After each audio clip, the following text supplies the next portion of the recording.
I see her rolling up, Uber black Cadillac, high heel boots, and a sexy body full of. So, I don't remember if I mentioned this last week, guys, but I think I did. But I know I talked about it on a live stream. I don't know if I talked about it here on the thing. So, the other day I came in here to do some editing. I believe actually might have been on our podcast from last week. And I noticed that some things were a little disheveled in my review set over there. Because this, which is my sword box, you guys can see this. Yes. Fell from the top shelf in my closet and smashed through my review set, and luckily did not land on any figures or anything that were on the review set. So my very expensive Ronin Warriors from Sentinel were laying on the desk. Because I need to review the new one, and then I had several others on the side. So, most people don't realize when it comes to reviewers, we generally have a giant mess in and around our review area. So, figure Sabuku was not committed. Almost. Now, the good thing is, this is a fairly lightweight box, but not when it's falling. Yeah, I see your I live like a reviewer, but not actually one. I agree. I like how you have your Devastator fighting your snowman of Hook Mountain. Which, by the way, I didn't get to mention it last week when you showed that off, Ricky. That was one of the very few Thundercats figures I had back in the day. I had him, and I had Lino. The snowman? Yeah, the snowman. I had him, and I had Lino. That was it. Those are the only Thundercats figures I had as a kid. Ironically enough, I had them all except for the snowman. Nice. So I could have sold you mine back when I got rid of it a few years ago, but I didn't know you then, and ended up sending it to Arthur, who's no longer around, unfortunately. The only one I ever wanted was Chitara because she's so hot. That's weird, Mike. But no, I would hold on. Hold on. Okay, hold on. Here's an interesting question: who's hotter, Chitara or Pumaira? Chitara. Pumaira. What about from 2011? Chitara. Chitara on that. I say Pumaira. I think the modern Pumaira was pretty hot. I don't know, something about obviously we got more time.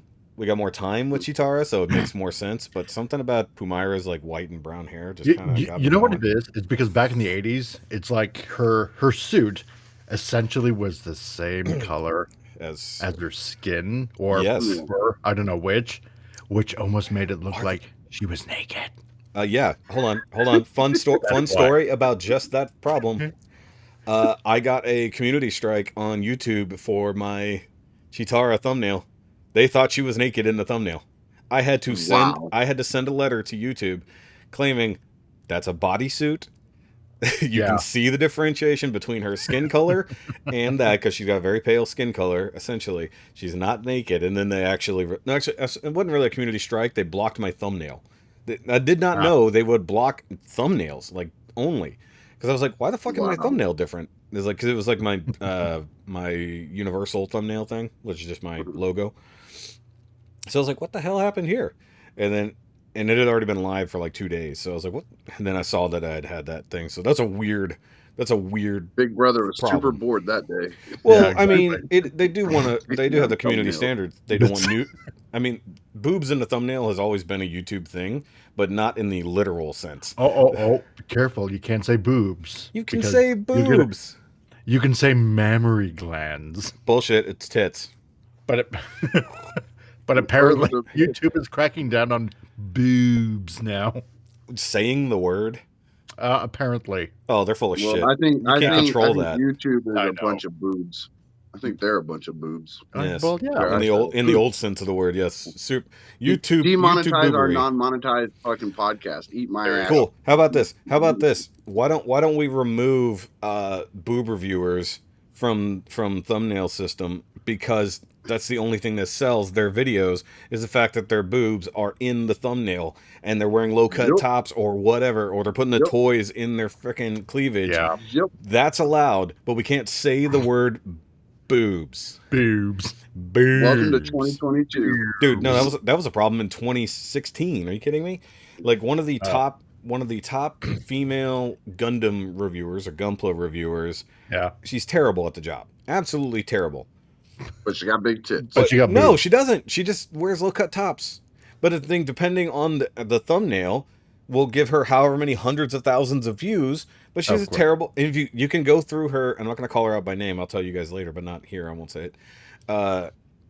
you can go through her videos and you can tell which ones are going to have the lower views by the thumbnail, and it's 100% true. Ones where she's wearing a normal shirt and she stops like right here, 40,000 views. Ones where it's down to here and it's just a deep U-shaped freaking thing, 200,000 views. No joke. It is just about the cleavage, has nothing to do with the content. Exactly. And that's nothing I can really work with because my boobs are hairy. I can't really sell that. You can shave. I'm also a grown-ass man and tell you, I will fall for that thumbnail trick. But it only lasts for a couple seconds. As soon as I hear them talking and they sound like a bunch of derps talking about, I'm like, okay, I'm out. Exactly. I should incorporate a cross your heart bra and use that as my thumbnail more often. I'll probably get more views. You gotta find more subs. You gotta find one in your size. I'm telling you right now, I would watch more. Yeah. So Mike's gonna wear his Russian hat, a low cut top, and a cross your heart bra, push up bra. I look like a swanky Siberian blonde goddess. Yes. Right. Yeah, come watch my videos. So goddess girl. Take it up a bit more. Yeah, it's a totally different type of comic relief. This is going off the rails so hard. It's fine. This is why the opening conversation is always funky. No, because I'm picturing Mike and boobs. Yeah, there you go. Yeah. No. The problem is you need to imagine the gray hairs. You got to imagine the gray hairs. Yeah. Oh, if you can't say boobs, I know you can't type boobs on YouTube. There's you can't. No, that is probably true. WBS. No, they actually call. You can't put it. You have to put asterisks. Much like last week where I had to put an asterisk for shot. Which actually makes it look like we're saying shit in the or instead of B's we use 8s. I don't know. Yeah, I think they know all the tricks. Yeah, well, or B3 W3s. Cross Mike's heart. Yeah, exactly. So cross your heart. Yeah. Jesus. Cross Either Mike's way, heart, men, don't do this. Anyways, because the hike up is real. And there we go. There's the beginning of episode 6. And then we made this awkward. Episode 6. Morning. No, that's why we got to have those opening crawl conversations, basically. And then the Empire returned, and they were all wearing cross-your-heart bras and low-cut tops. Nobody knew what to do. They were all aroused and terrified. I just figured out why y'all call the show. Now you made it awkward.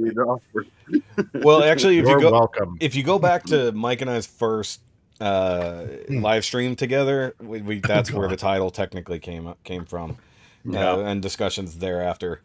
Originally it was going to be something like Cracker Barrel. So we were going for a whitey type thing, but we call that honky bucket down here in Florida. We don't appreciate y'all. That's the KO version. That's the KO version. Honky bucket. God, I love that. So how's it a KO? So the title might be Honky Bucket. I love it. No, that actually is now a racial slur, so maybe not. Oh, it's not. Jesus it's not Christ. a racial, sir. It is. Look, they got a whole. No, honky called honky tonk. Honky is. It's not. Do you know that? Tonk. Hold on. Honky tonk. Yes, music. I understand. But do you know the history of the word honky, like where it came from? You know, cracker is a million times worse. Yeah, but do you know why? Do you know why honky is a racist thing? Technically, go for it. Because in certain areas, the poorer end of town, i.e., the black neighborhoods, was where all of the hookers were. That were most people wanted to go to. But because the white guys didn't want to be seen as going into these neighborhoods, they'd creep in slowly in the dark with their headlights off, and they would pull up to the house and honk to summon their hooker in a very GTA fashion. And because it was the white guys going to the black neighborhood to do this, and you always knew that if a car rolled up there, because a black dude's just going to go up and do his thing, right? The white guy doesn't want anybody to know what they're doing, so they're honking for their service. So honk if you're horny came from that in the first place. But that's the history of why white people are called honkies. Crackers is worse. Well, I still think Crackers is worse. Crackers is a worse because of how it came about, yes. But most people don't even know why honky is a thing at all. I'm not saying it's a terrible thing, but it's an interesting history. It's mostly, all you got to do is add the extra word to why cracker is bad, and then you completely understand. It's like, there's... I just had a tick on me, guys. Get it. I got it. Burn it? Burning it right now. That was random. Yep. Honky Barrel and Ticks. I thought it was a spider at first, and it was a freaking tick. Yep. Honky Bucket and Ticks. That's the name of this episode. All right. So the first 5 minutes, we already figured out what's happening. 10 minutes, technically. All right, guys. So once again, Now You Made It Awkward podcast, episode 6, because I finally got the numbers right in my own head. And of course, I am Shoky. You can follow me at all the Shoky reviews related things, including the It Doesn't Have to Make Sense channel. And of course, on YouTube's and the Facebooks and on Instagram. And then you have Mike, the Comic Relief Crusader, down here. Hello. With his push-up bra. You can follow him obviously at the Comic Relief Crusader. Mike, you need to make a page on YouTube, on Facebook, by the way. Yeah, that's a good idea. Yep, you definitely should do that because everybody needs to know. Now you know the rest of the story. Who is this, Blaster? Throwing in audio effects? Maybe. So you need to do that. And also you can... everybody needs to know a little bit of Paul Harvey. There you go, exactly. And of course you can buy shit from Mike at Freelance Graphics with K.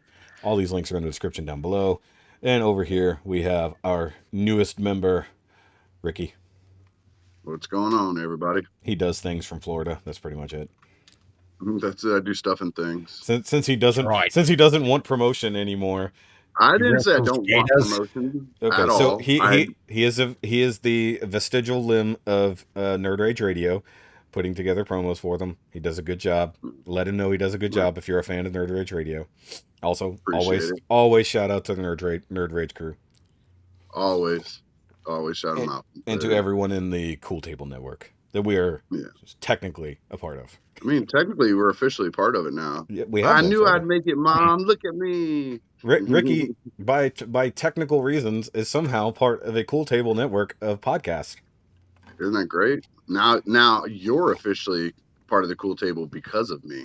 Welcome. No, because I listened by association. Well, no, hold on. The rules are: if you have a podcast and you listen to Nerd Rage, you're part of the Cool Table. That's us. We were already there.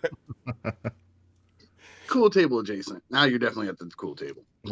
I was never at the Cool Table. I had to make my own Cool Table. That's why I have my own podcast again and again, because I can't keep someone else's table. A Russian nesting doll of cool tables. Essentially, that's how it comes down to it. Eventually, you get to Nerd Rage. You start at us, and then you just keep pulling it back until you get to Bobby's mask. Basically, first you were at the coffee table level, and now speaking of cheers, cheers. We all have coffee because we're doing our first morning episode. Cheers. Mike technically cheers to his coffee too. Even though we can't see him, we're just assuming. I'm assuming his coffee cup has a beaver pelt on it. Speaking of which, if you want to buy, we have our own merch store, link down below as well, where we have coffee mugs with our logo on it. You can also buy shirts and other shit. Yay! So if you want to get some Nymea merch, you can. That's great. As we had like a minute and a half plug for Nerd Rage, but you're like, for our stuff, you're like, buy stuff. On to the next topic. Pretty much. I mean, that's just the way it works, right? Also, guys, we're not Philistines hawking our wares at the temple. Yes, exactly. Of course, guys, make sure you hit that subscribe button if you're watching us on YouTube, because we need subscribers so that we can someday make a dime at doing this. And then, of course, if you're listening via any other service, hit that like or heart or whatever, or give us a rating and leave us a review, or even better yet, give us some comments and questions. And if you want to, you can write in at... See if Ricky remembers it. I'm not saying it. Say it. Say it. A whole lot of bunch of words at gmail.com. It's the name of the podcast. Now You Made It Awkward Mail at gmail.com. I'm trying to get Ricky to play along. Ricky be the joke. I told you. Nope, not saying it. Too many words. So either way, also down below, you can do these things. You can send us things. We did get an actual email. Unfortunately, it was a spam email, so it is what it is. Oh, boo. For those who don't know, first email was from Russia. Lame. No, Czechoslovakia. I'll take what I can get. So don't give them any ideas. No, but if you guys haven't experienced this, if you have your email out there in the world in a business sense, especially via YouTube, you're going to get emails from the Czech Republic offering you whatever type of promotional thing on whatever bullshit video game thing that they might be working on, or whatever product. At this point, I started blocking anything that's a .cz.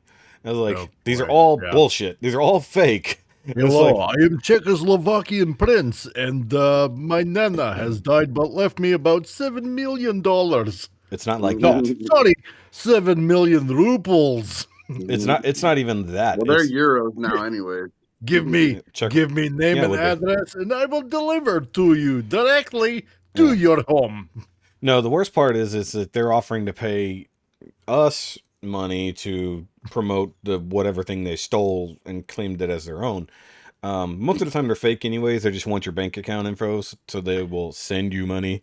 So that's why I don't trust any of those. If you don't even have a company letterhead in your email for promotion, don't give them ideas. I'm deleting it. No, I've seen some really bad ripoff ones. Like I keep getting fake ones from my bank, quote unquote. I almost said what it was, but I get fake ones from my bank on the wrong email all the time. Yeah. Looks really official, but then I realize it doesn't come from that source. It's like, yeah, I'm going to click on any of these links to unlock my account. It's like, here, hold on, let me sign into my account on my phone. Oh, look, no problems, good. It's like, whatever. I get those from iTunes all the time, and I haven't been in my iTunes account in well over a decade. My iTunes did get hacked. My iTunes originally did get hacked, and I had to. If you watch it, what they do is they put iTunes in the thing, but they have spaces between all the letters. Yeah, no, this one I did actually get an official hack notification of my iTunes because somebody's trying to purchase something using it. So I was like, wait, what the fuck? It was like, hold on. And then, of course, because I had it set up for authentication, for purchasing anything, I got the notifications. I was like, no. And I mean, I don't remember how to get into my iTunes. If somebody's hacked it, they could have it at this point. Well, I got all the music on my iPod anyways, and I learned how to transfer from my old iPods to my new iPods. I don't have to go into iTunes to do that anymore. So tech savvy. It's amazing. Not really. It was just a little YouTube video. Yeah, I know. That's the problem. It's like just that. I actually had, because of this podcast now, because we should be available on iTunes now or on Apple Podcast, I went through the rest of the steps, and for some reason it really didn't like our image coming from Podbean, so I had to upload it directly. And then it's like, cool, let's go. I'm like, really? That's the reason why we haven't been on Apple for weeks? Because of that stupid thing that they never sent me a notification about? Well, just so you know, now that it's on Apple, Uncle Scully's going to start listening. No, he won't. Yeah. He said he was waiting on it to hit Apple. Oh, that's the only reason? That's the only reason? He said, let them know when it hits the Apple store. Oh, okay. Okay, so it's over there. I don't know. I don't listen to anything on Apple anymore, but because I had to access my Apple account to do all this, not to mention reassign a new email because the email was different between my Apple thing and between Podbean because I used my old email for that, and then I had to reset all this nonsense and do this. You have no idea how complicated it was to get all that nonsense set up. A lot of the Podbean stuff for actually putting it out to other distribution is pretty easy. It's a couple clicks, no problem. Share your RSS feed, no problem. Apple, Google was worse. Google was way worse. Like I did that this weekend too. So while I was waiting at work, I was just sitting there on my phone, just sitting trying to get this all figured out. Either way, guys, we're here. It's cool. Not now that all that tech nonsense is out of the way. So how the fuck was your past week, Mr. Ricky? Since you pooped last, you get to go first. Yay. Okay. Well, it was a good week. Let's see. Collection wise, I got in Bronx for my gargoyles, for the NECA Ultimate Gargoyles. A friend of mine, Gort, up in Jersey, found one in the wild and sent it to me. So I was able to put that in the collection. Now just to find that damn Demona that everybody in the world seems to find except for me. I think everybody ordered it on Holothon, and that's how they got it, and they claimed they got it and in I missed it because it happened while I was at work, and a couple of friends sent me the links for it. But I'm at work, I don't pull my phone out. Yeah. So I went on break, and I saw all the notifications. I went to click them. They were sold out. It was gone. It went like that, dude. There was no chance. I tried. So I missed it, but I'll find it. I'll get her eventually. Yeah. But I'll keep looking. I got that. I got another package on the way, but it's not here yet, so it doesn't count towards last week. It'll count towards next week. Okay. In fact, it's out for delivery to Wednesday is that one. I have another package coming in today too. So yeah, a couple things I'll talk about next week. I went. My kid had baseball. My youngest is into baseball. I coach on his team. I don't know if I've talked about that before, but rec ball is the local where we play local. Their last game is tonight, but he also got tapped to be on a travel team. And so we practice every week for the travel team, but then we only actually go out for tournaments once a month. About anywhere within a couple hours of here we go to. So this past weekend we were in Popka, which is by Orlando, and we played there. Kind of got our asses handed to us, but the umpire in the last game was a giant dickhole. Like, we have video, like, because parents are recording their kids batting, and they recorded it. And I asked one of the moms, it's like, can I see that video you just recorded? And she's like, yeah. And I looked at it. He was calling strikes that were literally a quarter inch off the ground. They were brushing the top of our guy's cleats, and he was calling them strikes. I'm like, this guy has lost his damn mind. That was a strike for Tiger Woods, maybe, but not for a baseball player. I was gonna say kids aren't that short. Yeah, it was crazy. His strike zone was nuts. It was like a trapezoid laid on its side. Like, it was nuts. It was all kinds of crazy. But so we kind of got our asses handed to us, but we still ended up 4th overall. So it wasn't horrible. It wasn't the worst. I think we were 4th out of 17 or 18 teams. So that's good. It could have been better, but could have been a lot worse. The boys are getting better. All these kids on this team, this is their first travel ball. Like, they don't play at this level. Like, these kids that come out there, they're professional level. I watched a 10-year-old crank a home run this weekend. It was crazy. Damn. Like, put it dead over center field fence like it was nothing. and this is full pitching ball too, right? Oh yeah. Yeah, obviously they're calling a strike zone. Yeah, that's not T-ball. Yeah, it's full. Yeah, it's full pitch, and then like they do the first round of tournaments on Saturday. They'll have like a 4-point inning cap, so you can only, once you score 4 points, you flip sides. That's a good way to do it. Keep the game moving. And there's no leading off or anything like that. They're real tight on Saturday, but Sunday when they get to the upper brackets, they open all that up. It becomes unlimited runs. You can lead off. You can do pretty much whatever you want to. What's the scoring like? It's legal within baseball. Like, how high are they scoring?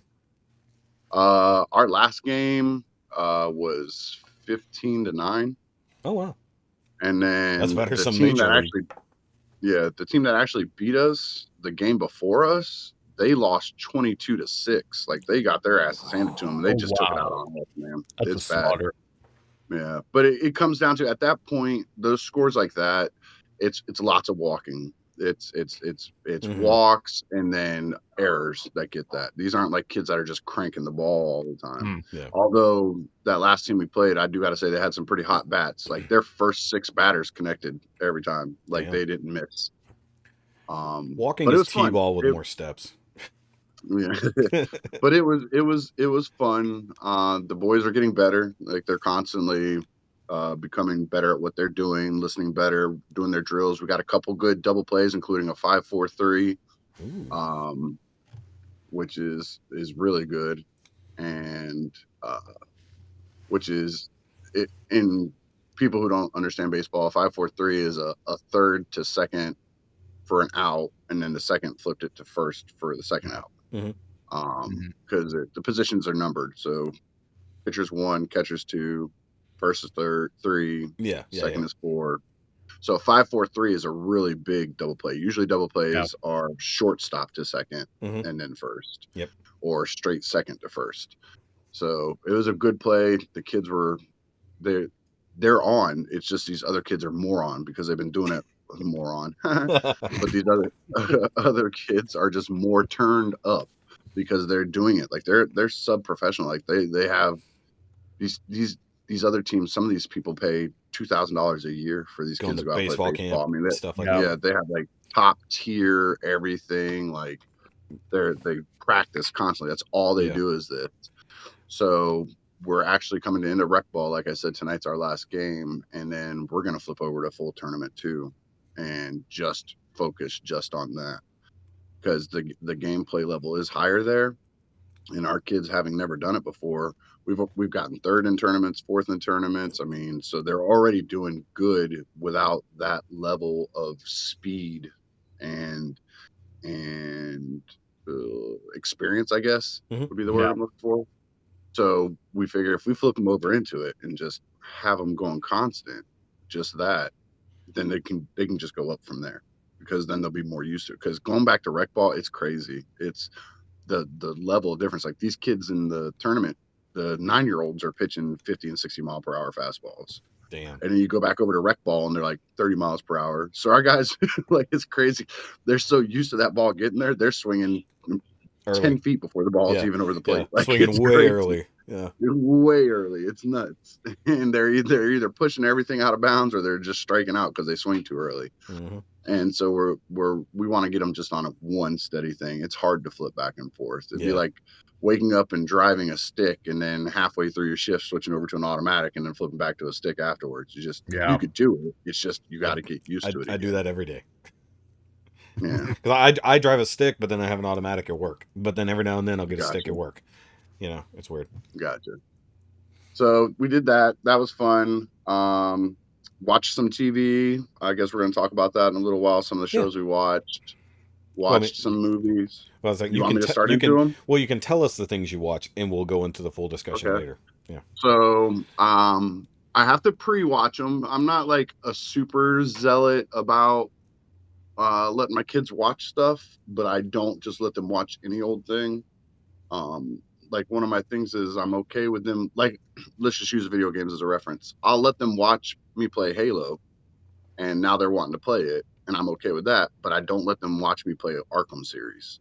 Okay. And my line is the human on human realistic violence.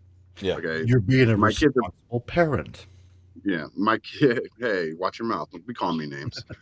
So, like, my kids are intelligent enough to understand the difference between superheroes being fake and comics not being real, and aliens. And I'm just using this overall. All you flat earthers, don't at me. But aliens aren't real because we've never met them. So until you have, they're just a myth. So they don't exist. And I mean extraterrestrial. I like how you lumped. I love how you lumped alien believers in with flat earthers. They're all, because you can't prove them. They're all the same thing. You boil it down to brass tacks. It's them arguing against something that you can prove versus something you can't prove. It is the same thing. I guess I was just saying flat earthers probably don't believe in aliens because they don't believe our planet is even round. They probably believe we're also Earth-centric. No, they just believe the aliens live on a bunch of flat planets too. It's like somebody threw a bunch of coins in the sky, and that's how they all float around out there. That's it. Yeah. A bunch of rings. Well, what if it's like Asgard? What if it's like Asgard from the Marvel Cinematic Universe, where it is like not even a whole planet anymore? There you go. See, Marvel even knows flat. See, that's how you know flat Earth is real, because it's in the comics. So there you go. Asgard is flat, so therefore everything else must be flat.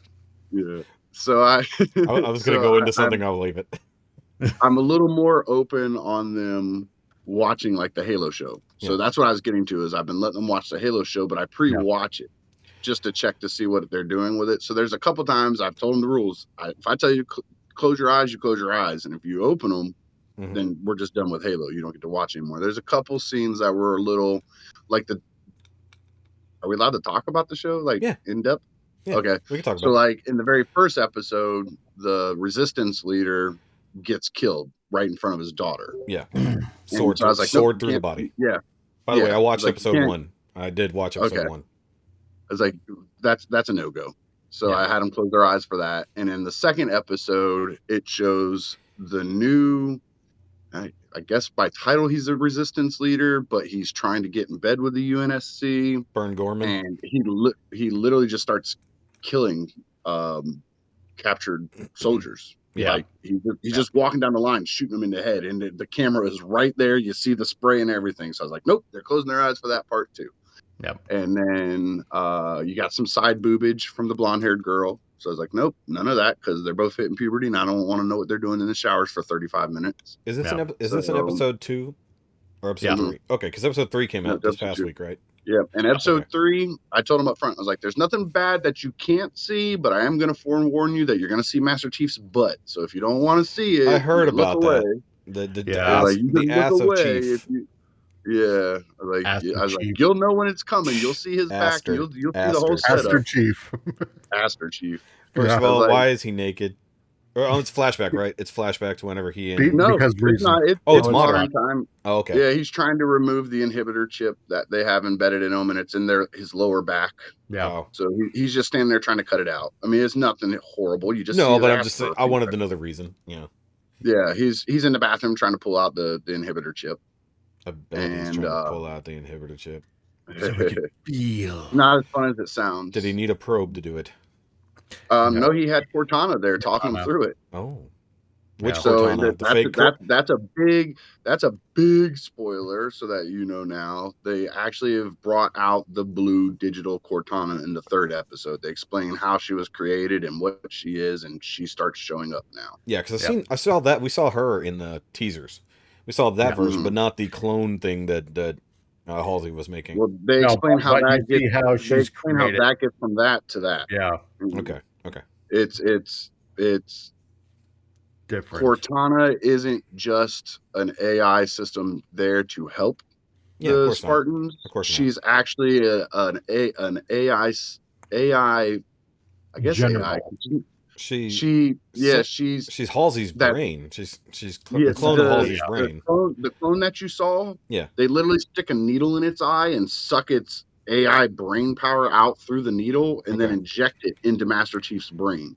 Yeah. So Cortana is actually in Master Chief's brain. Other people can see her because she interacts with the Spartans, but it's not like he could just pass her. You know how, like in the game, so she's not a holographic thing in a chip anymore. No. I don't she's like in that. his brain. I don't like that. Project herself outward. Due to a hollow emitter, she can like project anywhere. And she's there like basically as a mental general to take over at a moment's notice should things go south. I don't like that. Because she even offers at one time to Dr. Halsey, she's like, should I put him in stasis mode? Like, she can just turn Master Chief on and off. Because she's literally in his brain. She can just shut stuff down. I don't like that. Yeah, not a fan of it. I don't like that. Especially... They've changed a lot, and it's not my favorite. Okay, well, let me ask you this, Ricky, because I'm having a hard time remembering it, and due to infinite, as I'll get into it in my week, but wasn't Cortana introduced to Chief in Halo CE, right? Because she was brought to the Forward Unto Dawn, or the Pillar of Autumn. No, the Pillar of Autumn. Sorry, she was brought to the. She was brought on there. He was there, and then they introduced him. But then there's also in the story where she says she chose Master Chief to be paired with, but they were in a forced situation in the first place. I know that's kind of a tweaking of the lore. Yeah, I think they retconned it in 4. Talk about how she chose him and all that. 4 or 5. No, she chose him in 3. She said that she chose him. I'm saying where she has that whole conversation about how I chose you. That was in 3. Isn't it?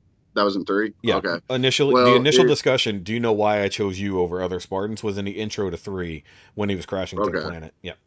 Gotcha. I gave myself chills remembering that. Yeah, so this one's totally different. Like in the game, how he reaches back and he pulls that little disc out of his helmet and sets it down. Yeah, none of that anymore. It's literally in his brain, and she projects from an emitter in his armor, like so other people can see her. Which they do that. They do that in the modern games. This is a whole. But I'm saying she's like full. But I'm saying she's like full size. Like she stands right next to him. She looks like a full size. Oh, that's dumb. I don't like that either. Other people. I don't like that either. I like tiny Cortana. Full size Cortana is getting into sex bot territory. Chibi could.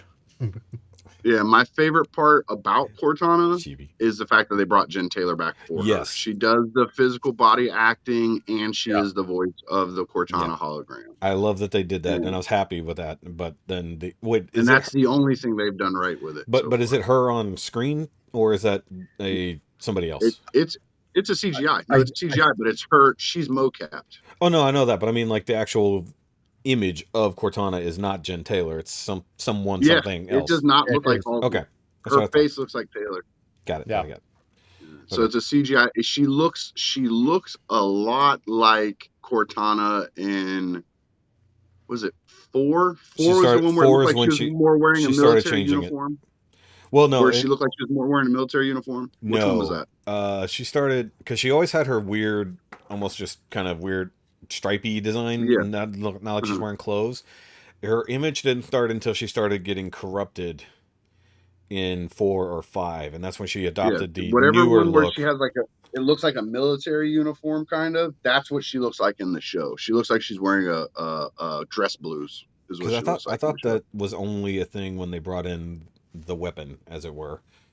I don't Yep. think Cortana Nope. technically ever Remember, wore they clothes. just get rid of all. See, that's the only thing that's going to make this show even plausible is you have to forget all that stuff, because And that's my just how problem. they created And that's my Cortana problem. and made her in the show, it Yeah. negates everything the games have said. At this Well, point. yeah, because At this point, yeah. it's its own separate universe. No, Yeah. it's the same one. It's the same universe. It's just beforehand. I've prequel series. seen that they got Taylor to come back for her. I really wish they'd. I'm brain farting on the guy's name right now, but I wish they'd brought him back at least for the helmeted voice of Master Chief. Steve? Yeah. Yeah. Steve Downs? Like, I wish they'd brought him in at least for that part. If you're gonna have the other dude take his helmet off and talk, then fine, use his voice. But in helmet, he should have been. It should have been Master Chief's voice. Well, yeah. Here's the other thing we had discussed multiple times now. What helmetless version? There shouldn't be one. If he's got to take the suit off, if he's got to take the suit or the helmet off, don't show his face. Show it from behind, or show it off screen always, like they did with Mandalorian before they truly revealed his face. Like, why was it episode 1 that he takes his helmet off? Why wasn't it episode 8 of the series where he takes his helmet off? You know, he could have done all, or at least show his face. Same way Mandalorian kept it a secret for so long. But like I said in the last time we talked about it, is they did in universe and in story give a good explanation for him doing it. But like you're saying, they could have held that explanation back. Like, let him figure out, oh my God, they're controlling me through my helmet. I need to. Well, not even that. I mean, literally just keep the face reveal off screen. Yeah. Don't show his actual face until later. Which game is it? In one of the games, he takes his helmet off, but like you said, all you see is like the back of his head, like kind of a profile. And then you see him set the helmet down. They don't ever show him. I think that's at the beginning or very end of 4, but it's also like Halo 4. No, Halo 4 was the one at the end. That's after they've recovered him after they thought he was lost. That's when they find the shield. Yeah, when he's floating in space or whatever. Yeah. And then at the end is whenever he gets his old armor taken off on the Infinity, and that's when you barely see his face as he takes the helmet off. In the Legendary Edition, it holds on for 1 extra second, and you see some deep blank black eyes, because they talked about how in that version that he was evolved by the Librarian, but now they're talking about how he's already evolved because he can interact with Forerunner tech in the show. Yeah, it's I can't remember if they've talked about it so far in the first episode, or if that's the second episode they get really into it. No, it's the second episode where they really get into it. Like, you meet this guy, like, the Covenant have been kidnapping humans to try to that are they're trying to find somebody who can activate it. Yeah, telekinetically sensitive, and because there's a certain humans are so psionically powered that they will actually make the Forerunner artifacts work. So they take them if they have a weapon system that somehow picks up whether you have telekinetic powers or not. They stole that from Stargate Atlantis. Yeah. And that's straight out of Stargate. That's ancient tech. That is literally the ancient tech from Star Trek Atlantis, or Stargate Atlantis. Sorry. Well, they're trying Stargate. Yeah. I remember when the show was first being announced, and all the fan theories and everybody goes into it. They were trying to figure out the blonde girl and Master Chief. People kept going, there's a connection between them. They're like, oh well, they're brother and sister, and they kind of. Yeah, that's from that thing too. We had talked about it. They kind of, it's ambiguous as to whether they are or aren't still, because of those flashbacks that he has. But I think it's less likely that they're brother and sister because of her backstory that they show more of in episode 2. Yeah, exactly. But now what they're saying the connection is they're both the super telekinetic powered people. Yeah, the ones that can they're the specials. Touch the Forerunner stuff and make it work. Which is why why the Covenant holds on to her. Yeah. One of the big things in, I believe it's 3, and my kids flipped out when they saw it, was they didn't show the whole thing, but they showed the leg of the hunters. Oh. Like just a little bit on the edge of the screen, and you see the worms all interacting with each other. Oh yeah. That was pretty freaky. And then they're like, oh God, it's the hunters, and then it goes to commercial because we got the cheap Paramount Plus, so it went to a commercial, and my oldest like, they're gonna show the hunters, it's gonna be awesome. I'm like, no, they're not. Wait for it. Next episode they will. And so it starts back up, all they show is the worms. You never see them in their full form except for that one kind of out of focus shot. Mm-hmm. Dude, they just come in like a swarm. Like, it's crazy, just a swarm of worms. It's nuts to actually see them play into that backstory of them. And I thought that was cool. Have you seen the Forward Unto Dawn miniseries? Yes. Okay, so they had CG hunters in that were done really well. Yep. But they go the other direction. Instead of showing you the full-on hunters, they show you the Yamashlamadamadamas, whatever they're called. Yeah, the worms. It shows them working in concert with each other, but as worms, not as the full-on hunters. Pause just a second.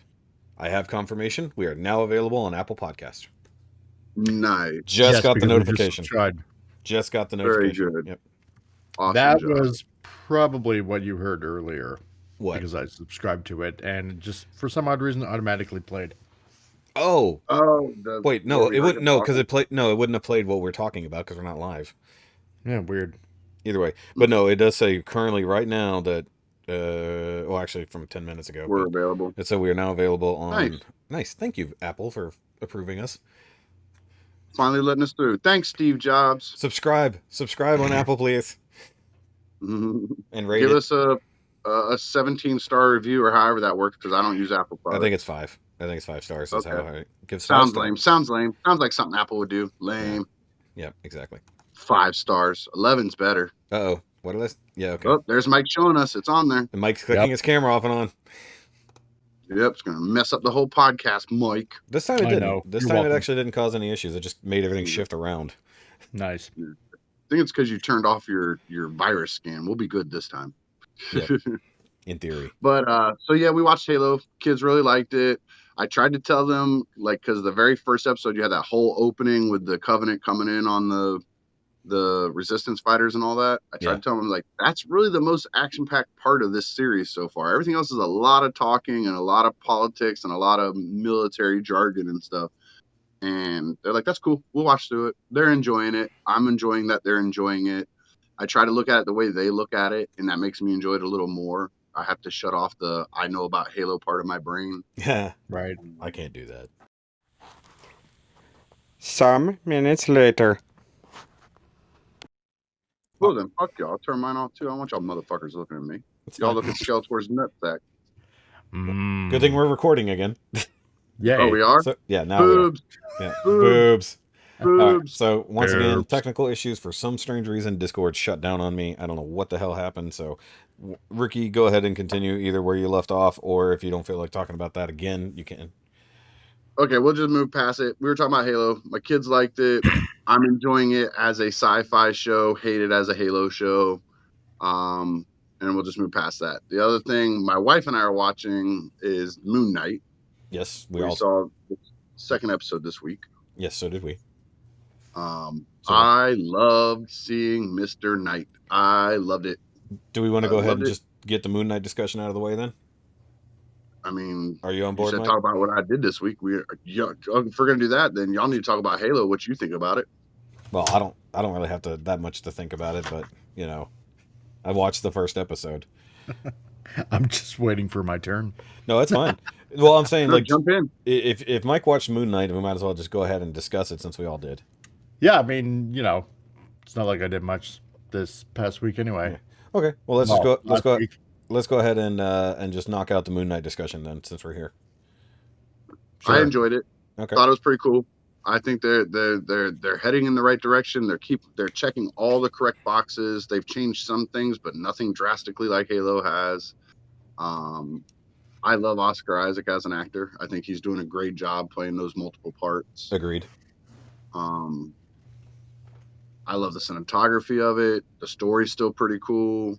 The music in it's cool. The atmosphere is awesome. I like this. This is probably, as of right now, probably my favorite Marvel TV series so far. I don't know. I think the first episode was pretty good. You know, as an intro. The second episode I thought was just pretty lacking. So, explain. I think probably 80% of maybe episode 2 could have been easily eliminated, but that's just me. You know,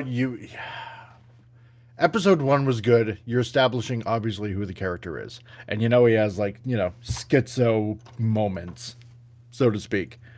And then you kind of relatively find out a little bit, who Khonshu is and all that jazz. But all this other added elements of, oh, you're going to be my ex-wife and here are the divorce papers, blah, blah, blah. Let's talk for another 10 minutes about something that really has not really much substance to do with the whole entire story in general, and Well, I don't know. I didn't quite like episode 2 as much. I get what you're saying about it being kind of boring and kind of not on the same level as the first kind of part. really lacking.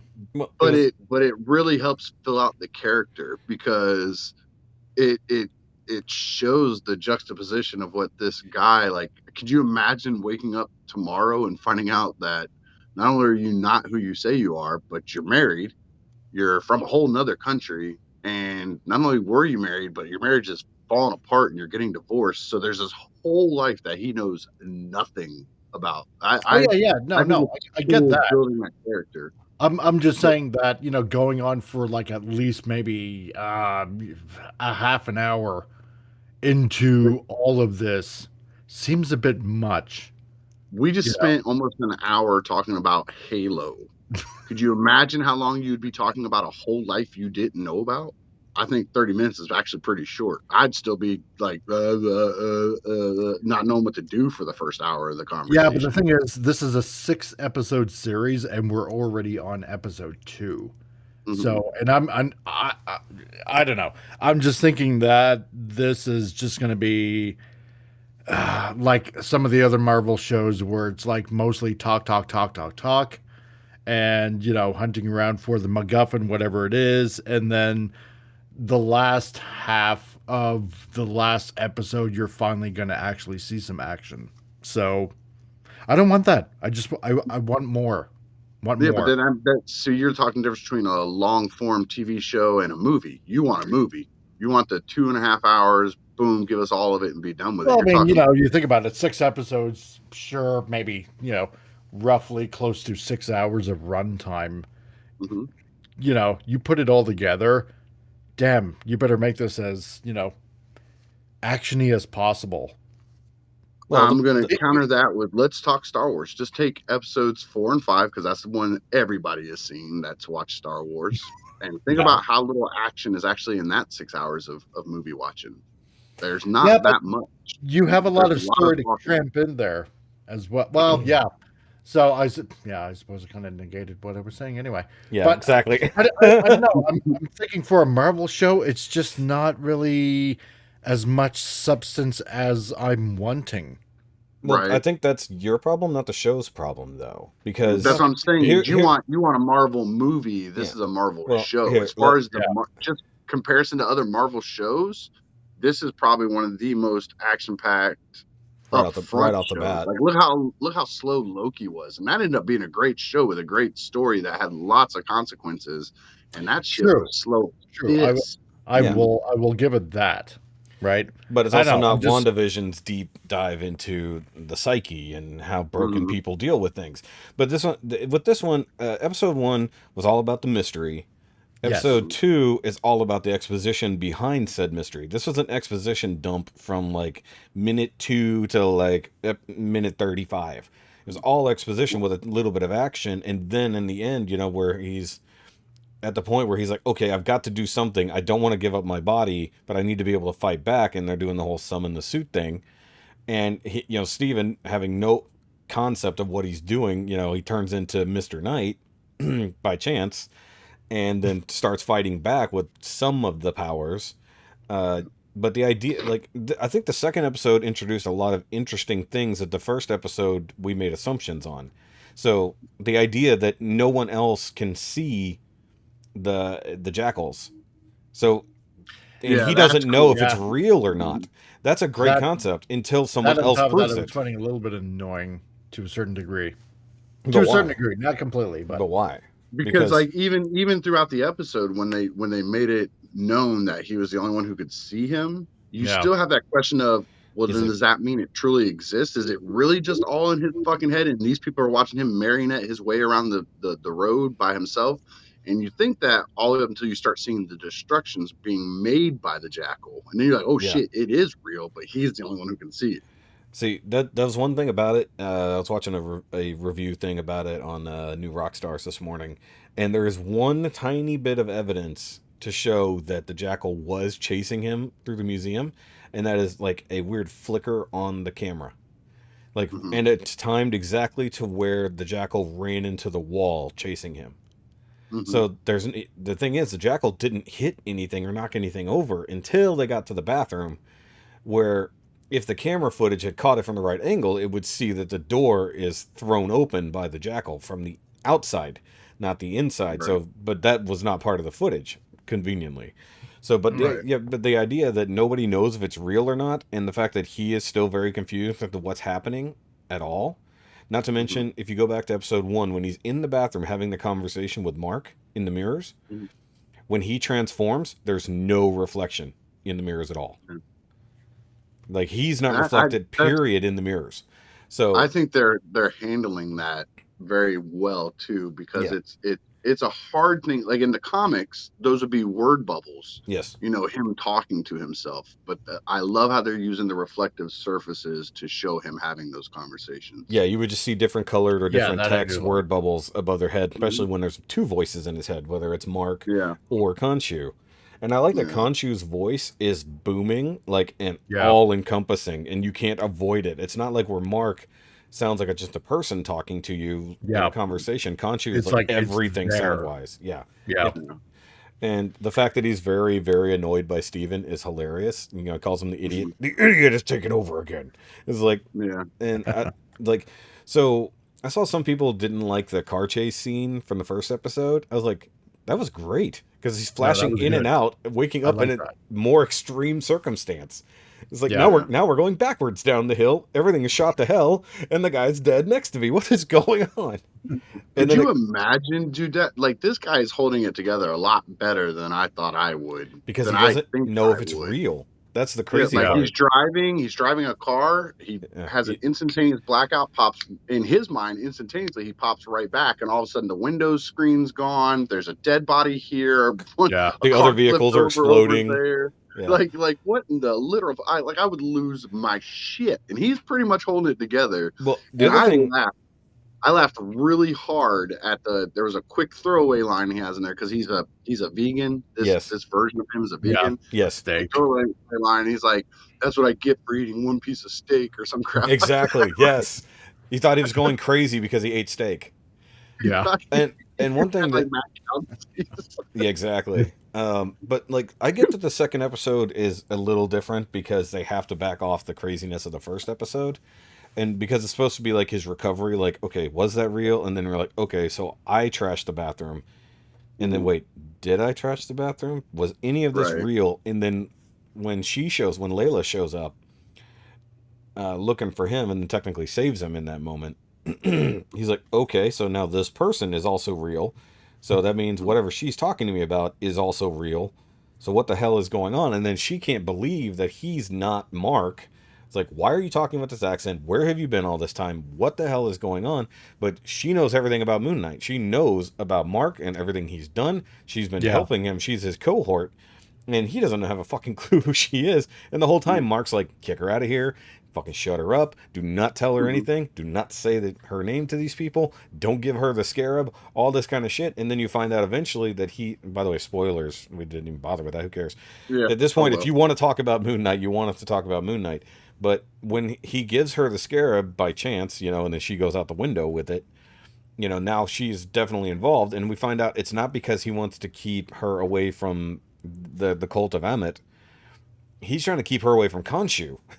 Yeah. It's like the guy that he's enslaved to, he's trying to protect her from. So now it's not even that, okay, we're a good superhero who also murders people in the name of vengeance, or whatever. And now it's to the point like, look, I'm enslaved to this crazy god who just makes me do shit for him. It's always one last mission.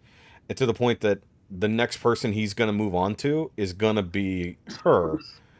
for whatever reason. We don't even know why exactly, but he said, so at some point, Khonshu may have said, look, if you're not going to do this, I'm going to move on to her because she seems more willing. And so his reaction... he said it in the episode. Well, I couldn't remember why he said Khonshu wanted to move on to her. I think he just kind of put A and B together and figured it out. But like by the end of the episode, Khonshu flat out says it to him. I just couldn't remember. Yeah. I may have missed that. Was it a discussion right at the end? Yeah. After he smashes the mirror? And then Khonshu seems to have taken over to get to the end point of the episode. Because that's the thing, is like sometimes Mark is in charge, and then sometimes Khonshu is completely in charge, which is the strange part about it. So, and we don't even know so far the events of what led to the final scene of the episode when he wakes up in Egypt. But I love the concept of this show that the alters are always in the mirror, and generally either in a different situation or they're not looking in the same direction, stuff like that. Because even when he wakes up in Egypt, we don't know who's in charge or who's in the mirror.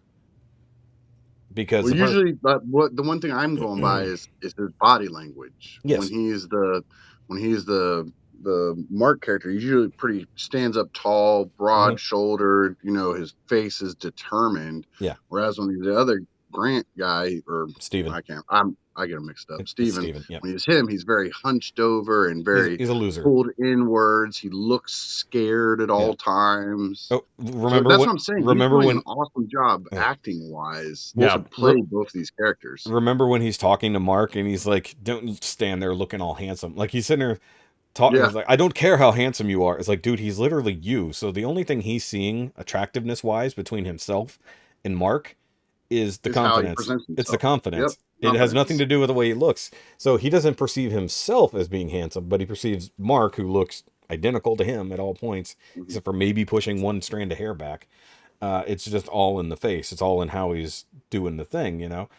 But now I think too, to rewind back too, because I don't want Mike to think like, oh yeah, I had this idea and they just shit on it. I think you would enjoy this more if you waited till it was all out and you were able to watch it all at one time. Possibly. Yeah, some people are better. Maybe I'm just getting annoyed with Steven.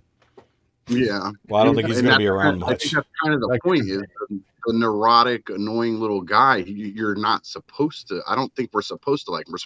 We're supposed to understand him. Like we as human beings are supposed to get him. But every one of us wants to think of ourselves as the ideal version of ourselves, and he is not that. No, Mark is that. But the thing is, he is Mark initially. Steven is the false identity, not the other way around. So Mark is the one who's always existed. Steven is the new identity that has come up out of nowhere. So wherever that division or that break in his mind came from, we don't know that. Well, that's what I was about to say. Steven might have been the one who ran across Khonshu. No, it was Mark. No, it was Mark. Because even in the comic books, it's Mark. I understand in the comics it's a certain way, but I'm saying with this show. But that's why Steven has almost no history and Mark does. So that's why he was married to her for however many years, and they've gone around the world doing adventures, and she has never heard of Steven and spent all this time with Mark. Mark existed first. Mark died in Egypt. He's the one who made the deal with Khonshu, and then Steven came up as a consequence. Now, the thing is... So it might be Steven is his mask that he created to hide himself from Khonshu. Or, well, actually probably just from her, not even Khonshu, because he's still going out doing Moon Knight things. But not on purpose. No, Mark is. Steven strapped himself to a bed trying not to get out of bed and stuff. He doesn't want it. He's not trying to do any of that stuff. Well, that's because Steven thinks that he's just having like night terror type situations where he's just walking around, sleepwalking and doing shit. He doesn't realize it's Mark doing it when he's asleep. Right. He also doesn't realize he's missing days. He thinks he's missing hours. Yeah, I like that. When he calls up the chick for the dinner date, she's like, "It's been 3 days." He's like, "What?" Yeah, that was nuts because you got to think he had to go all the way to whichever, either Swiss Alps or whatever, wherever he technically ended up, and then back to London in that same amount of time. And for him, he thinks he just went, but he never once considered the fact that his sleepwalking self would just reset everything. He never once thought about that, but Mark does do that, and we now know that Mark will do that. So that's the funny part is like, once again, it's more like Mark is hiding from actual reality by letting Steven exist, but then he's still got to go do his job as Moon Knight.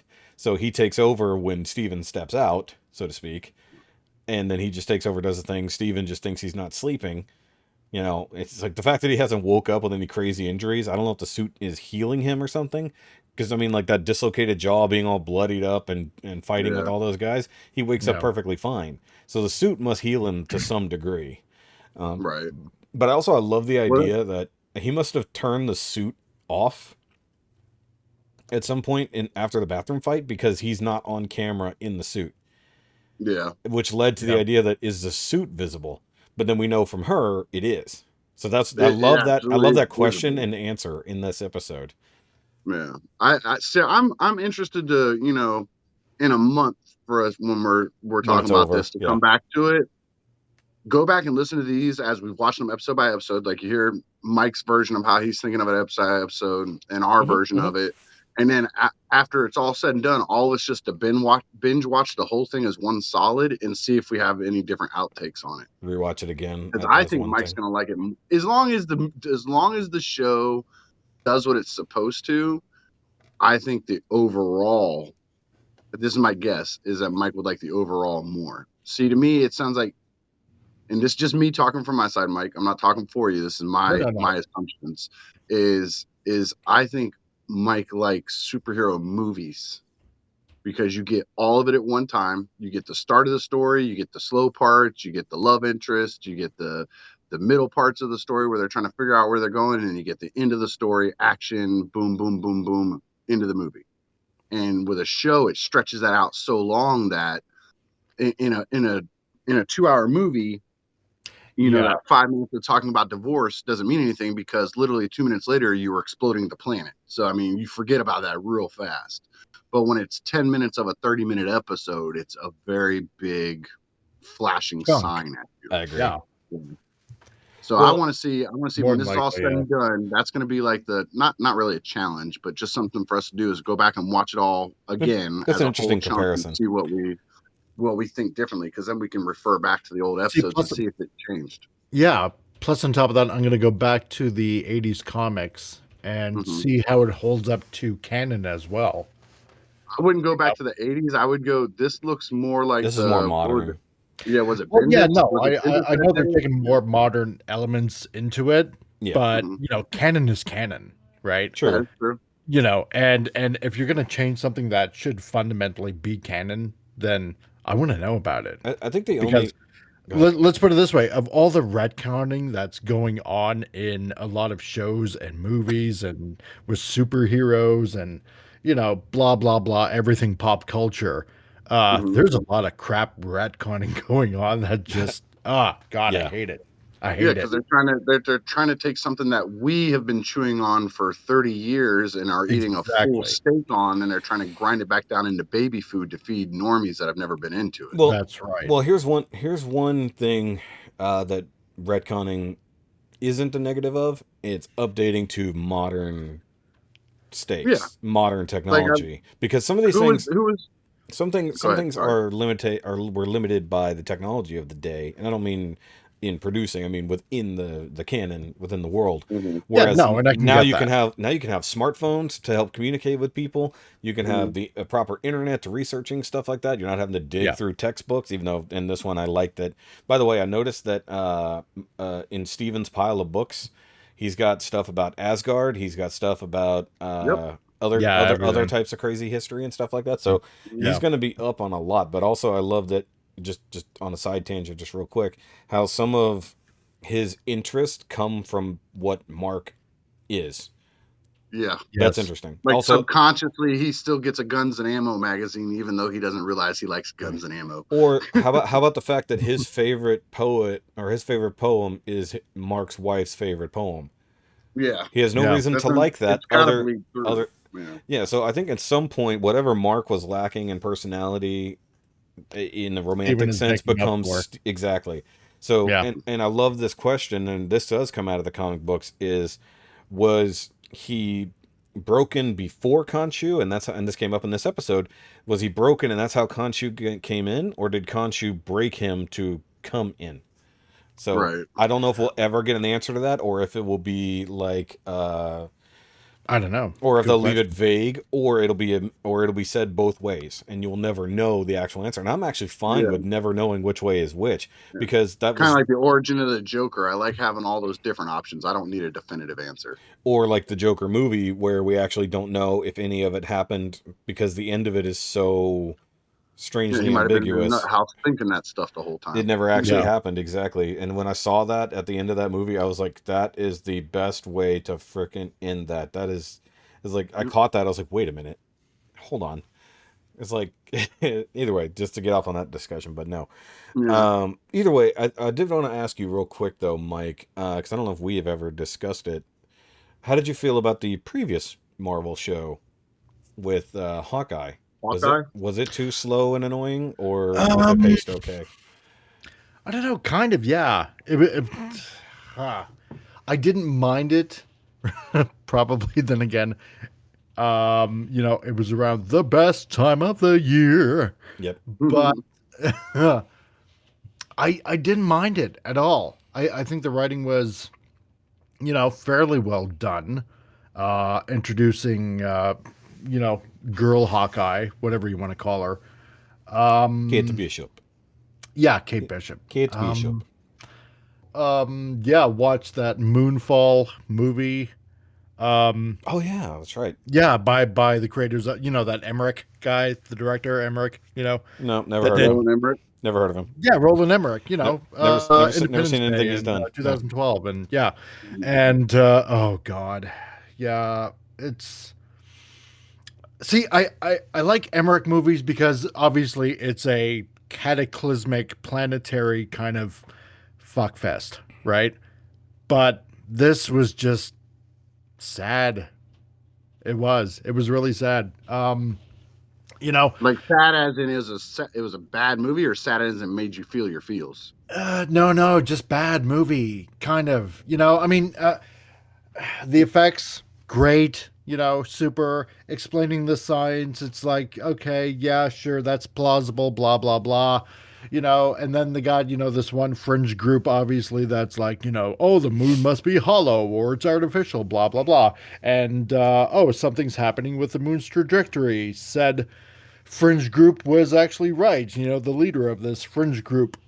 And, you have it's just don't look up. It's don't look up, basically. But with the moon.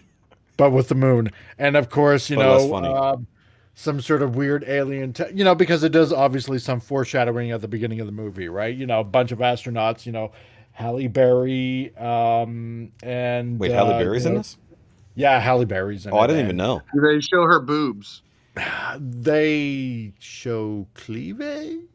Not interested. If they aren't willing to go full swordfish, I don't care. It's not like Catwoman bad, with her, but it's tolerable.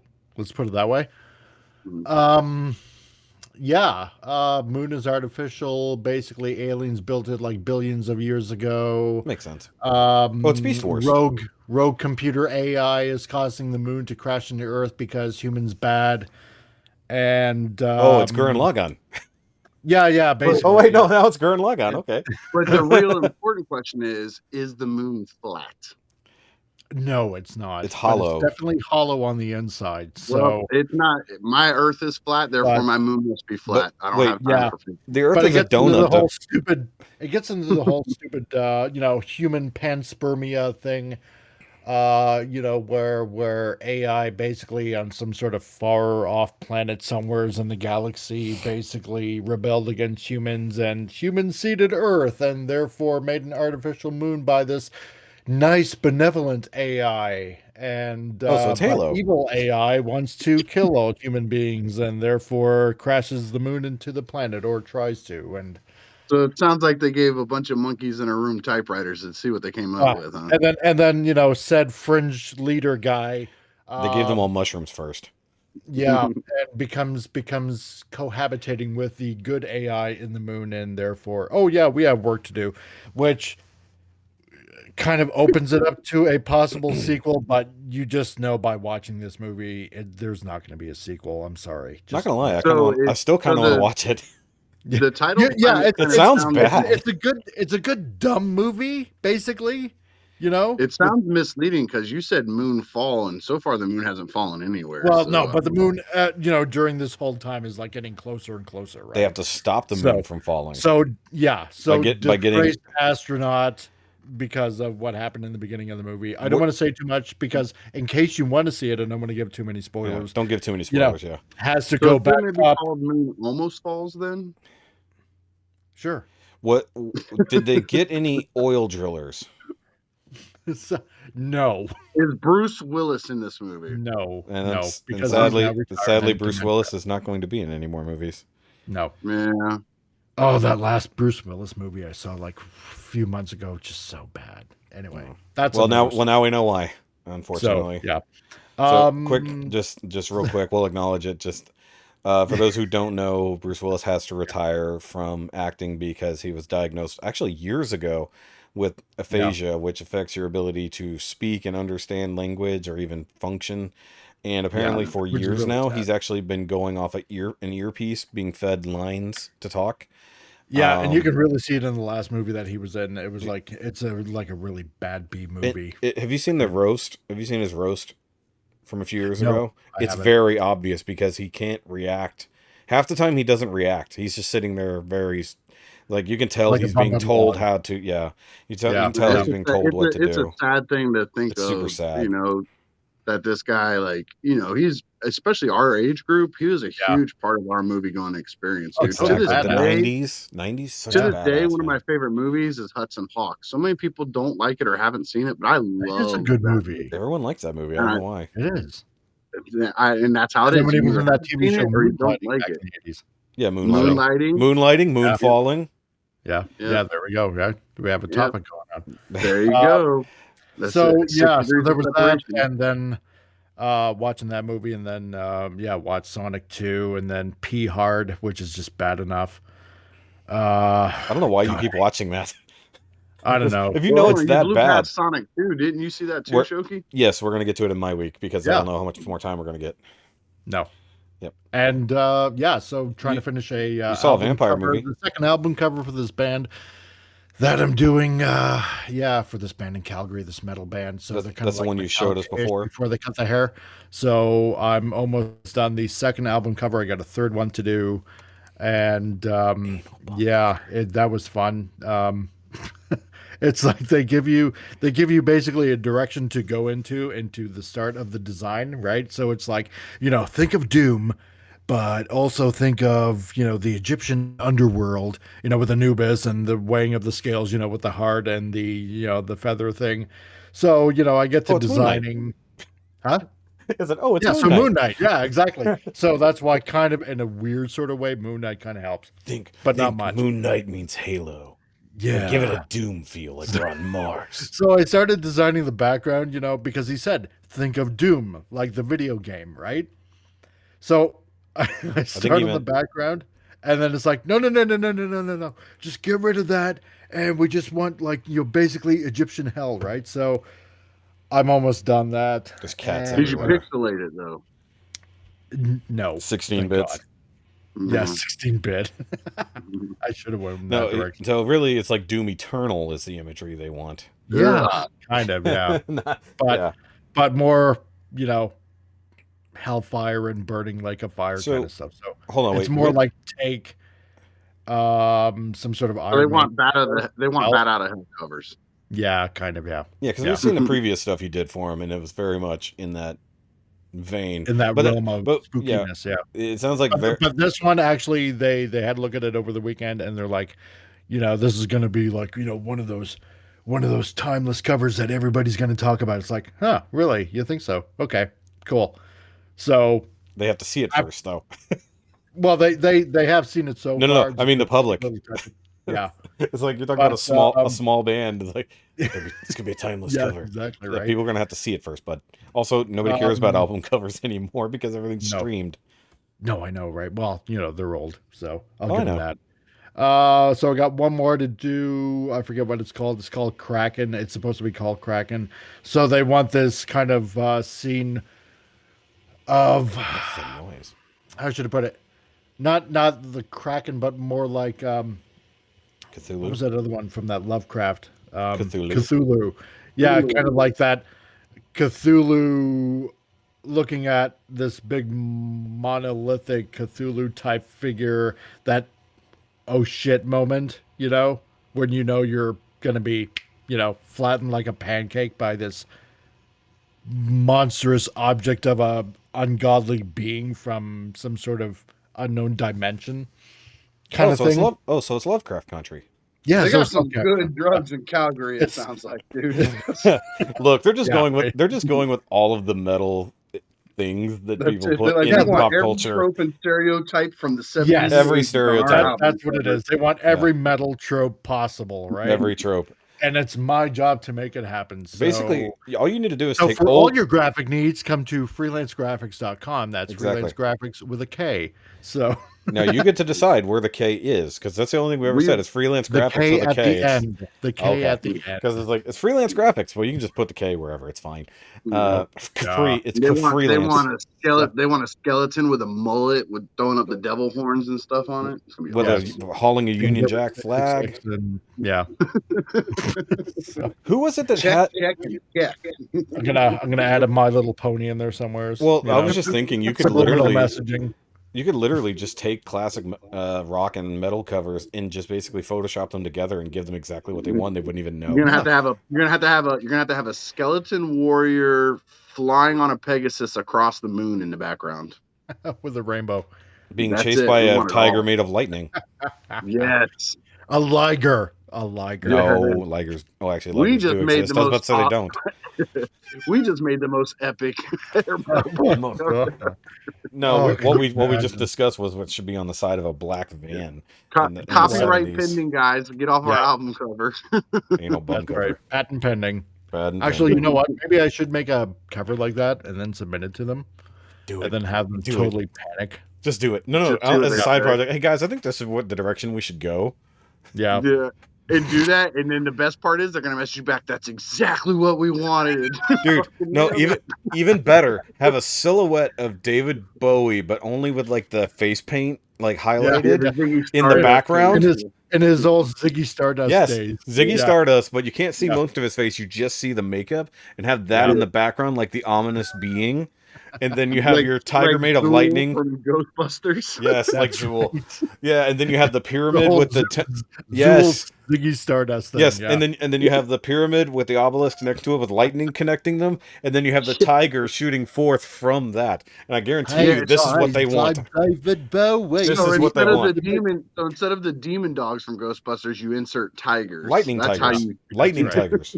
Lightning tigers. Specific lightning tigers with lasers mounted on their heads. This also sounds like an episode of Pokemon, if we're honest. Oh my God. This is the new Pokemon movie, because Jesus Christ, he would be the villain. He's looking over his shoulder. Yeah. You just see the eye, and you get his evil Pokemon on the other side, and he's just over the pyramid of light. Okay, never mind. Now we're going in the direction of Yu-Gi-Oh. Either way, everything is just anime. Let's just be honest here. Everything is anime. Card games on motorcycles. Card games on motorcycles. Exactly. I made that reference actually in a movie review recently. I actually made that reference. It was funny. So what else, Mike? You got the album covers. He did watch a vampire movie also that we'll be discussing. Speaking real quick before you get too far into that, you just reminded me. I watched a vampire movie too this week. I finally saw Dracula Untold. I'd never seen it before. Nice. Oh yeah. I am going to step out for a minute. You guys keep talking. We don't have to go into that, Mike. You keep going with your week, man. I just wanted to put that in there before I forgot about it. So yeah, I think I might do that. Maybe I'll add a little bit of David Bowie as the ultimate villain on a unicorn going over a rainbow with laser tigers. So, dude, I would buy that album just because of the cover. Yeah, I think it could be. You could put it on and it could be Weird Al in there with a fucking accordion going nuts. I wouldn't care. I just want the album cover. There we go. Oh my God. You submit that to them and just let them panic for maybe, I don't know, a day. I'm telling you, my mind would be blown if they wrote back and they're like, that's exactly what we want, but just kind of tweak it a little. That'd be awesome. Oh God, I'm so tempted to do this now, right? I am. I think I'm going to. That's it. Just because, you know what? Because I'll do this with telemarketers and scammers that will call on the phone, right? You know, because we got a lot of that going up here in Canada. You know, your social insurance number is about to be revoked. It's like, first of all, idiot, you can't do that. And second of all, obviously, because you said that, this is nothing more than a scam, right? So I'll get on the phone with them, right? Oh, yes, you're about to take on my social insurance number. I cannot be having this happen. You know, Yeah. no, no, no. Answer You the cannot scam be. call. You cannot be after making this. I will pay whatever fine you are trying to say that I have to pay. So, and just keep them on the phone for about maybe 10, 15 minutes like that, right? Yeah. Answer the scam call with a crank call. Yeah. So I get immense pleasure just scamming the scammers, right? Yeah. So they I think get pissed about that shit. Bobby does it sometimes, and they get mad and hang up on him. oh yeah. So I think I'm gonna do that. You know, not that I'm gonna scam these guys, because, you know, that would just be horrible. And I already got the half payment and I went to the rest of the half. But just to have fun with them, because they are a nice bunch of guys, and you know, they like my work, and I got a good business relationship going on with them. You know, like I do with a few other clients and whatnot. And so I think, yeah, this would just be total fun for them. Yeah. Just saying, yeah, okay, here's your last album cover. Yeah, like a late April Fool's thing. Yeah, exactly. That's what I'm gonna do. So that's awesome. Other than that, I've been getting more and more into comics, honing my craft, getting back into that. Yeah, and the drawing part of it. Yeah, the drawing part of it, and I'm just kind of going over the comic from 30 years ago that I did, and even though the art was horrible on it, well, it wasn't horrible, but, you know, I mean, it needs a serious dusting off, so to speak, and just going over the pages and redrawing them and whatnot. And it's you know, your skills after a while do come back, so it's fun getting back into it. And yeah, I mean, I had a call the other day. It's like, you know what, I think you're totally on the right track with what you're doing with your YouTube channel, hashtag the Comic Relief Crusader. Okay, I'm back. Hey, so, if we can plug other channels, I can plug mine too. What the hell? Absolutely. Yeah, of course. I told you that you should be plugging your own channel. If you want to plug your OnlyFans, Mike, hit them up now, man. Exactly, my OnlyFans. Sorry, I got a phone call from my mom. We were talking about boobs earlier. Yes. Boobs. So my sorry. But no, getting back into drawing comics, it's fun. It's rewarding. It's you know, it harkens back to those earlier days. You know, when you had fun reading them and enjoying them, and now drawing them, it's like it opens up a bigger world, because now I'm starting to connect with people that have their own books that are being crowdfunded on Indiegogo, and I'm starting to get in contact with other professionals, like, say, R.T. Bear, that worked with Marvel and Image, and you know, a few others, like Eric Shriver. I think he puts out another book that's called Cyberfrog, which actually is a massive seller, apparently. Cyberfrog? And he used to work for Marvel and stuff like that. So, you know, I'm getting a little bit of tips here and there from these guys as well. So just to make everything bigger and more polished and whatnot. And it's fun. It's getting it's having fun doing this. That's awesome to hear, man, because it's always nice to get back into touch with those loves that we used to have that seemed to kind of fell off to the side over the years and stuff. It's nice to get in touch with those. Because this is something that I wanted to do as a kid, right? Draw comics. And I wanted to draw for Marvel. And, you know, because my dad, who was like totally old school and being from the old world, you know, I mean, he was born in 1940 in Austria, right at near the end of World War II, right? So everything back then, because society had to build itself back up again, everything was about trades. So, you know, for him seeing me do this, it's like, no, you gotta learn a trade. You gotta, you know, make a good living doing something like that. And so that's essentially how I segued into graphic design, because I wanted to still do something artsy, art fun, right? And so getting back into it, it's totally getting back into your roots of what you really wanted to do when you had fun as a kid. Right. And yeah, that's why I'm just enjoying this immensely now. So that's awesome. yeah. That's good. It's good to hear. And speaking of comics, a little segue there. You're talking about comics. One of the things that Shoki had brought up, we wanted to remember to do because we talked about the Batman a couple episodes ago. Yeah. He wanted to talk about that deleted scene that went around about a week after the movie released. Yes. And did you get to see it? And what did you think of it? I was gonna say, was that actually a question? I wasn't sure. Okay. I don't know. Yeah. I was trying to segue into that one because we were talking about comics, so I was trying to take it to the comic movies. Yeah, I mean, I watched it a little bit, but I think, to be quite honest, I'm just Batmaned out. I've seen so much Batman. Yeah, he's not interested. So I've watched it a little bit. It's like, yeah, okay, sure. So real quick, we will talk about that here in just a second, Ricky. I just saw a post on Facebook. They have confirmed when The Batman will be on HBO Max. Ooh. Yeah, it's like April, weeks, right? April 18th, and then it will be airing on HBO proper on the 23rd. So you'll be able to stream it. Yeah, coming up because they're doing the 45-day rule thing or some crap like that. Something like that, yeah. But that's good because I do want to rewatch that movie. I do think it's good. I've already seen it thrice, and I will watch it again. And I'm gonna buy it on Blu-ray, fancy box set when it comes out. I'm gonna do all that crap because I love that movie. All right. So what did you think of the deleted Joker scene from that movie? I loved it. Because let me start it this way. I'm glad it wasn't in the movie. I'm glad it was not. 100%, because I don't like he's burnt out on Batman. I'd be more burnt out on a Batman Joker story just because it seems to be the fallback for everybody. And although I do get it and I get the opposing sides of the coins and the psychology of Batman and Joker, and I agree with it, and I like Joker as a character, it was nice to see somebody else be able to stand up and shine and it just be about that person. Yeah. And I appreciated that. That having been said, I did love this scene. I loved their take on the Joker.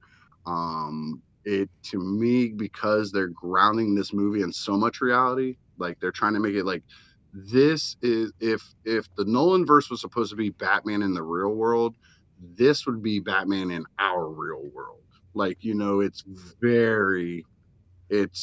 Mike put on a cape and a cowl and went out and kicked somebody's ass type realistic. And the push-up bra. And so when I see the Joker, I'm like, that makes perfect sense to me. Every other Joker story is he falls into a vat of acid and he walks out with white skin and green hair. This one, you see what acid would actually do to human skin on the Joker. He does not come out looking clean and pretty and suave and debonair on the other side. He looks fucked up. Like his whole body looks like the one half of Two-Face's face. Yeah. Like it super jacked up. His hair's all in spurts because the acid burned it away and created scar tissue where his hair wouldn't grow back through. And, he's all deformed but the psychology was there, that getting in Batman's head and fucking with him part. That part of the Joker was still there. And that is the Joker character, is how he talks and interacts with Batman in the world around him. But as far as his looks go, perfect. To me, that's exactly what the Joker would look like. Yeah. Cool. And I agree with you on that is what he would look like. But one thing that's interesting is we know that Jack Nicholson's version did fall into some type of acid or chemicals and was fucked up. And the way he looked was after having the best plastic surgery they could manage, in the gangster world, as it were. So that's how he came out after they had already fixed him. In this version, you can tell he's had some kind of, they've done something to help him out. Yeah, they're probably skin grafts or something. Probably skin grafts or something. But I feel like this is what he looked like, even though you never 100% saw him because they kept the camera either out of focus or peering through the like grates in the thing, or like he was never 100% on screen. It was like quick cuts, kind of like showing you the grotesqueness of this person. And I didn't like ultimately how he looked, but that's just me. But I understand why he looked the way he did. That's just, it made sense. Like you were talking about, it's very realistic, but it's also like that's where my brain goes, okay, now we're gone into real reality, and I still wanted a little bit of that comic book reality. Now, the thing is, he is not the fully developed Joker we know. This is whoever, we're on the 1 year anniversary of their meeting and how he ended up in jail and what happened to them, which is what's given to us through, I forget if it was, it was in this scene where they said, this is our anniversary or whatever. Yep. He thought he was coming to give him an anniversary present. Exactly. And I like that they have an established relationship. We didn't have to see it all. It's almost like the Spider-Man thing in No Way Home. But I would like it that if he's going to truly be on screen in either the next movie or the third movie, whatever it's going to be, that he is more fixed up and a little bit less destroyed. Like they've done some work to him. And maybe in the next movie we get him again in a similar capacity where he's a reference tool for Batman, which I like that concept, that he went to the Joker to help understand this crazy fuck that is beyond him. But I get why they cut it out of this movie. Same reason you said. They needed the Riddler to shine. And I would have been fine if they didn't even allude to him being the Joker at all at the end of the actual movie. I would have been fine if they left that open. The Riddler and him laughing with each other, that was unnecessary too. If they were going to cut this, they should have cut that. It wasn't needed. I think if it was going to be anybody for the Riddler, I think it would have been interesting to get to Mad Hatter. We've never gotten a live action Mad Hatter, and I think that would be another interesting character. Ooh, I don't know if they could do that in this one though, because Mad Hatter involves too much trippiness, and they're trying to keep this very grounded. I get that, but they can. I think in a way they did the Scarecrow that way with his fear toxin and shit like that, where he's fucking with people's brains and how they perceive things. I think in that way, Scarecrow from the Nolan verse was a little bit of the Mad Hatter thing, but what would be interesting is if the Mad Hatter was a byproduct of Scarecrow or the Joker. Like something got fucked up in his head, so he becomes the Mad Hatter. I like the chain reaction concept of you get one villain who does a thing that causes another villain's existence. That's why I actually really dig when that happens in the movies or comics, because not only do the main one may blame Batman for their existence, but then now you've got these secondary reactionary villains who are caused by Batman's existence because the villain exists because of Batman. Yep. So that's always been his fucking storyline, and if we go that direction, that'll be great. My only problem was the actor was good, even because he really didn't shine in Eternals, technically speaking. He's a good actor. It was the grotesque nature of the Joker, the way they made him, that was just, I guess, because to me, even though that's real, so to speak, you have to take it a different direction. It's the weird thing when you're showing something that's too real. It's the uncanny valley problem. That to me, it started to... No, hold on. Let me finish. I got you. I understand this is what somebody should look like, all fucked up. But the problem is when you put it in a movie, your brain goes, that doesn't look real, because it is. And your brain goes, this is a movie, this is fiction.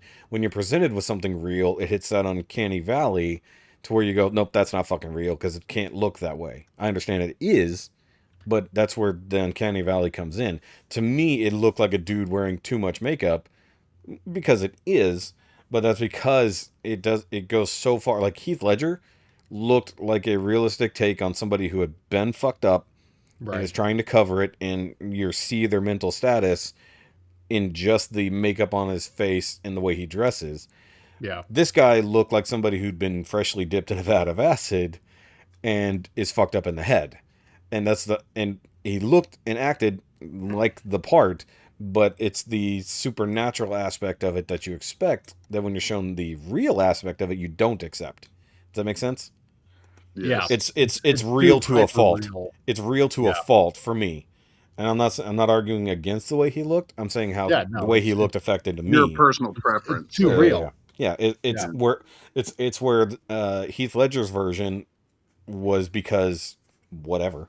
He got his face all fucked up by something. In this his mom, version, his dad, himself, whoever did it to him, that's the best part about that story. Which was awesome that they kept the origin fucked up in that movie. Yeah. And just on that aspect, which is still seemingly up in the air on the why he kept licking his lips, it was either to keep the prosthetics wet or because he had to do that to keep the tone he was talking about, which is also funny. But just this version, I want to see his looks evolve to a more stabilized version of Joker, a refined Joker, I should say. You know, right now he just looks like a tragic mess. He hasn't evolved into what the Joker will be. So I like the idea that like he's really fucked up now, but we see him getting fixed and but the problem with the prepared getting over fixed time. part is, Yeah. then we end up with a Two-Face. No, I understand that. But what I'm getting at is that like he'll look like a more refined version of this. Like he's still a mess. He's still recovering from what happened to him. But given the amount of time and effort, you know, because we could stretch this out for years and actually see it on screen, you know, he could become not the perfectly smooth whatever version, but we might still get the white face paint. You know, his skin isn't turned white by the chemicals, which I don't think we ever technically It's kind got. of bleached out in this It's deleted bleached scene. out for sure. It is definitely bleached out, but it's also puffy and red, and he's got a couple issues here and there. And like I said, the hair problem. You know, do we get the wig on him? Yeah. Wig on him. Well, what I'm getting at is like how far do we go with the grotesque nature versus how do we get to the debonair, insane clown prince of crime? You know, so that's the problem. Is like while he's repulsive, but also very debonair at the same time. That's the what you're saying. I agree with, but it's part of an argument I have with myself, and that is how I want Joker handled in this Batverse. Let's just use trilogy because that's how we're normally used to talking about these types of movies. In theory, it's going to be, yeah. Let's make this a trilogy in our heads. Yep. One part of me wants that Joker you're talking about on screen, acting like the clown prince, being Batman's foil. Like, I want that Joker. But the other part of me wants this Joker to stay exactly like he is in that deleted scene, and that's the only way you see him in all three movies. He's never the main villain. He's never brought out into anything. It's three other people are Batman's villains, and the only time you see Joker is when he's interacting with them, trying to figure something the fuck out. And that's it. I don't want Joker in the movie. And I think that would be an interesting take because there's no other Batman movie or trilogy or set that has tried to fucking do that. Even in the games, let's bring in Arkhamverse. Even in Arkhamverse, they killed the Joker in the second one and still couldn't leave him dead. Still found a way to bring him back in the third game and made him the main villain of the game. Now, granted, it was an interesting thing. It was the psychology of Batman breaking and Joker was in his blood and blah, blah, blah. All cool. Arkham Knight is still my favorite of that set, and everybody hates it, and I don't care. I liked it, but I did not like how they used Joker and it overshadowed the whole Arkham Knight and Scarecrow part of the story. It ended up becoming a Joker story again, and I kind of don't want that. So he's Palpatine. Yes. In the Arkham games, he's Palpatine. Yeah, I like the concept in my head canon. This is just the only way you'll ever see Joker is when Batman has to go like, dude, you know, I got this guy now. He looks like a huge fucking crocodile running around eating people, and I can't figure out why the fuck he's being this way. What are your thoughts on it? Or I got this guy now who's running around with hats controlling people and putting people on shrooms and going into these crazy worlds, and it seems to be based on Alice in Wonderland. What are your thoughts on it? Shit like that is something I would rather see in this trilogy. I don't want Joker being the main focus. I feel like they're gonna run that drive real fucking fast though. I think they're gonna pull Joker out in the next fucking movie. I don't think. I like it, but I don't like it. I think they wanted to go a different direction. I forget exactly what Matt Reeves said because he has. They're working on the story right now. But if they were going to leave Joker out of it, I don't think that deleted scene would have been leaked. I think if the next one's going to go this direction, I don't think it's going to be him as the primary villain. I think he will be like a secondary villain that gets released out of Arkham somehow or escapes from Arkham. But the problem is, as soon as you release him, he's no longer a secondary villain. He's now the primary. Well, that's what I'm getting at. I think he won't. I think he will get released, but not actually take over. I think whatever the next villain does is going to have that as a side effect of what they're doing, and he's going to. So that would be the cliffhanger for the third movie. Cliffhanger to lead into the third, and I like the idea of the Joker being.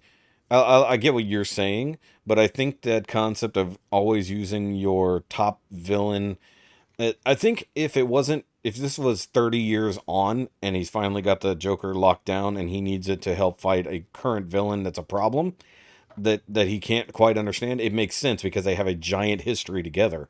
But you're talking a year on, where it's like he's already dealt with this Joker person as whatever crime he was committing that led up to the point of him being dropped in the chemicals. We don't even know. We've got nothing on that at all, which is fun in its own right. But I don't need, and I agree with you that every story doesn't have to be a Joker story, but they can't bring him in as just the fourth rank advice character. They can. No, I think they'll burn through that they'll burn through it too fast. That's gonna just weaken Batman as a character. That the only person that he can rely on is one of his quote unquote worst enemies because he can't figure some shit out. I think that shows that he uses all tools available to him, and if he's trying to hunt down a psycho, who is the best person to talk to but another psycho? Then Joker getting out and escaping Arkham and escaping prison and all that shit works in comic books. But in the real life, where they're trying to set this storyline, that shit doesn't fly. How many times do you hear about prison breaks in the real world? How many times do you hear about that shit? Every day? Nope. No. Once a year? Maybe. But you know what you're going to get. Years? Absolutely. But he's not going to break out every 5 minutes. It doesn't work in the real world. But you understand that you just have the Silence of the Lambs problem. You're using him like Hannibal Lecter is in that movie. I'm okay with that. But I'm not, because what happened? Hannibal gets out, and now Hannibal is your problem. Because he either talks his way out by getting himself into a situation that he can easily escape by biting someone's face off, or something else. Like to use him that way, you will literally just be referencing Silence of the Lambs, which always goes in the same direction that Hannibal gets out, which means eventually the Joker's gonna get out. They're referencing Seven and Saw in these movies. I mean, it's those. It's not that they're referencing those. Those movies were based in real world. Like, this could happen in the real world, and that's exactly what this Batman is trying to do too, is be based in a real world. And then in a real world, Hannibal did what he did and was psychotic and scary as he was, because there could be somebody like that in the real world. That is absolutely a possibility. There are people like that. Yeah. Super genius cannibals that just kill because somebody needs to be killed and eats them and shit. That's realistic. I agree. Somebody falling into a vat of acid and popping out with fucking acid spraying flowers that has, Harley Quinn as a girlfriend. Not realistic. Well, that's a cartoon, obviously, but yeah. But you see what I'm saying? So if they were to keep this grounded in the real world, there's other stuff from the Joker and Batman mythos that would have to slough off. He cannot escape every 5 minutes. No, I agree. Hannibal didn't escape every 5 minutes. He escaped once. But then he stayed escaped because he kept slipping them. That came down to his ability to manipulate people and then narrowly escape. The problem is that doesn't apply to Joker, because Joker's going to stay because he's there to fuck with Batman. But he's not going to go nowhere. But Hannibal of course, left. He didn't just escape prison and move down the street to a hotel. He went across the world and changed his name and came back for Clarice. Who he was. Yeah, but you see what I'm saying? But he came back for Clarice. Brought Clarice to him. But to do what?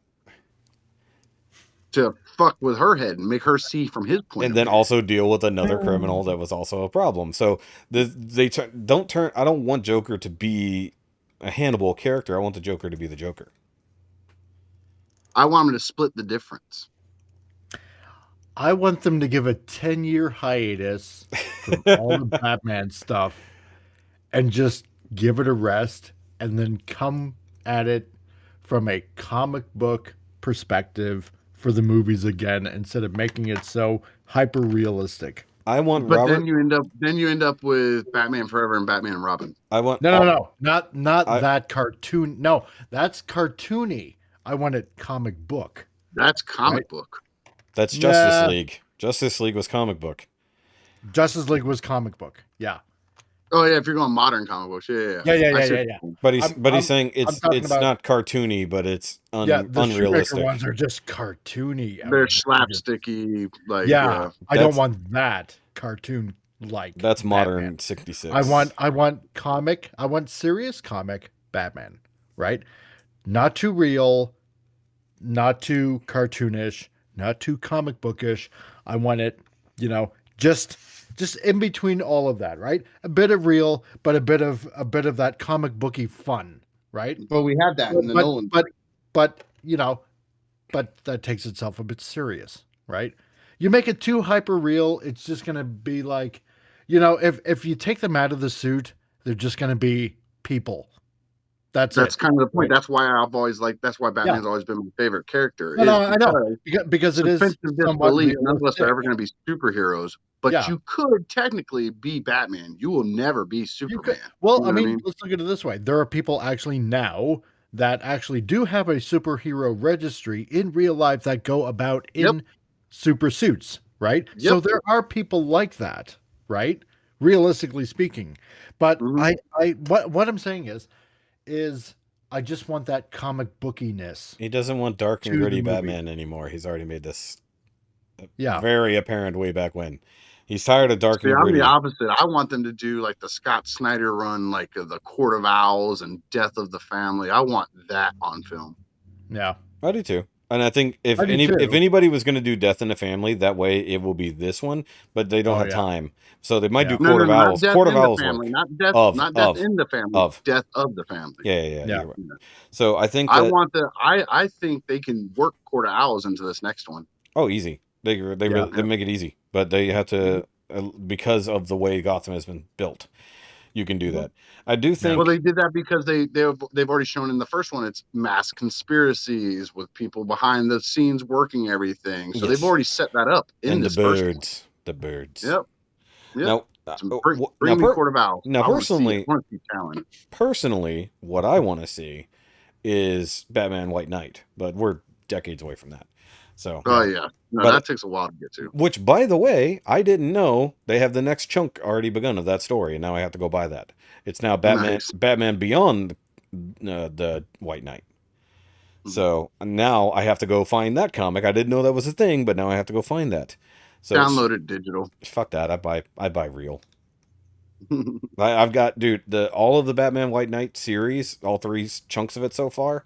I've got in every individual issue and the hardcovers because that was such a fucking great story. Now that I know they have another one coming, which will probably be another 6 or 7 issue run if I had to guess, I'm gonna have to fucking buy into that. And plus, it's Batman Beyond, and Terry McGinnis is in it, so I'm gonna go for it. You just brought up something that kind of popped in my head when Mike was talking about doing comics again. When he was talking about he missed reading comics like he did when he was a kid, and you just brought up runs.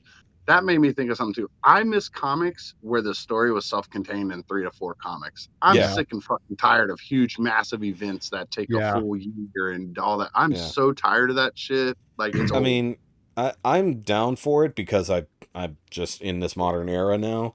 But like, so might as well just talk about what I had in the last week since we're getting tight on time. But like, for instance, like the comics that I'm currently buying are the Power Rangers comics.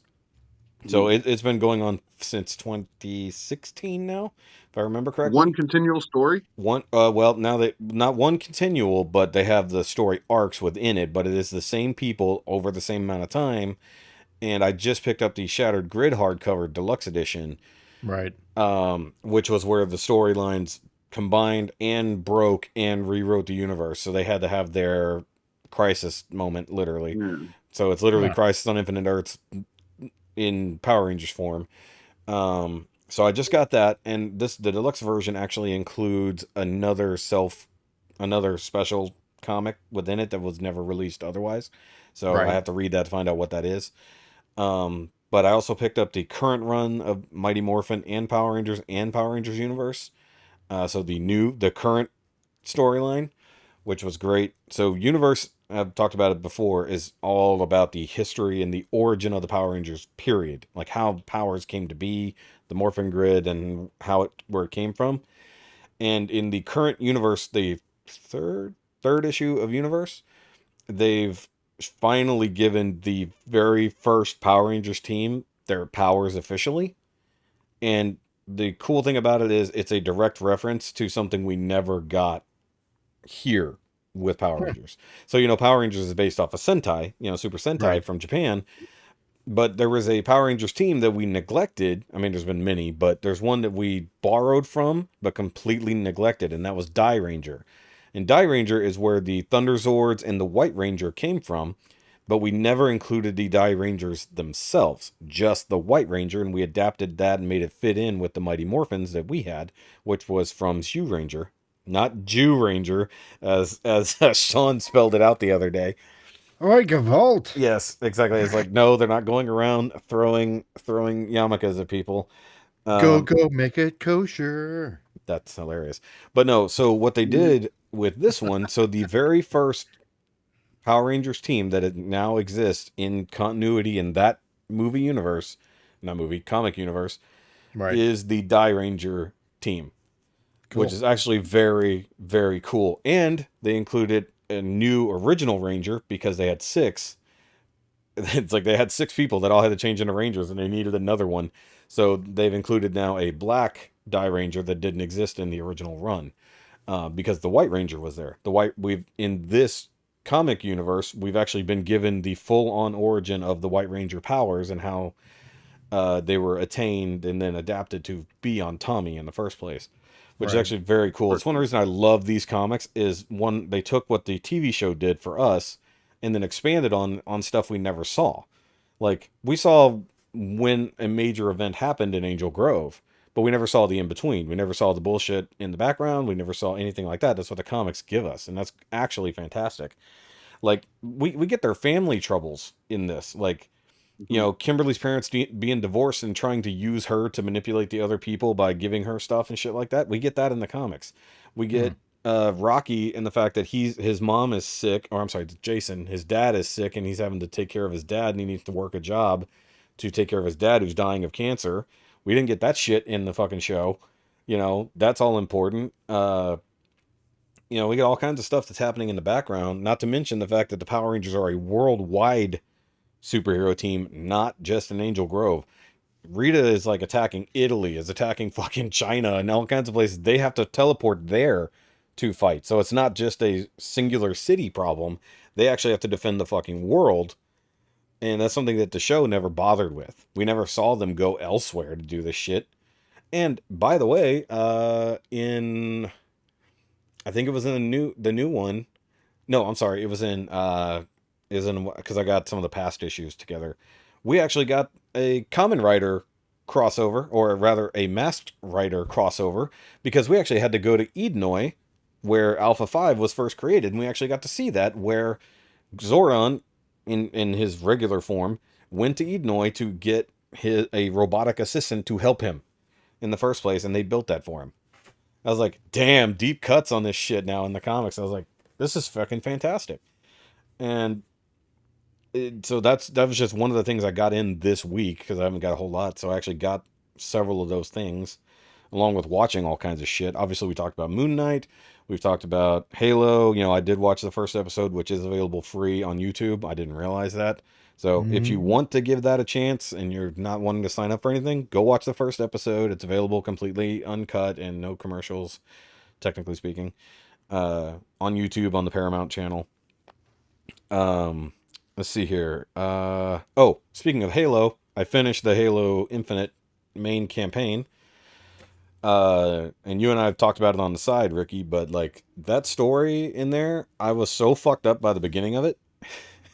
Because they drop you in the middle of a story and then give you the beginning of the story throughout the game.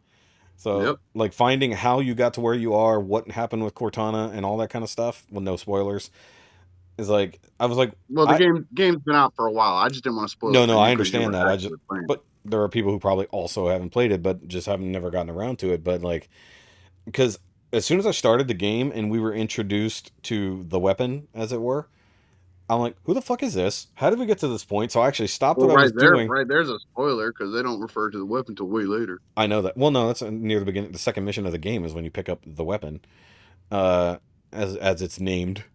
Because if you have captions turned on, you get all this kind of shit. So, but the point is like, I like, wait a minute, whoa. How the fuck did we end up here?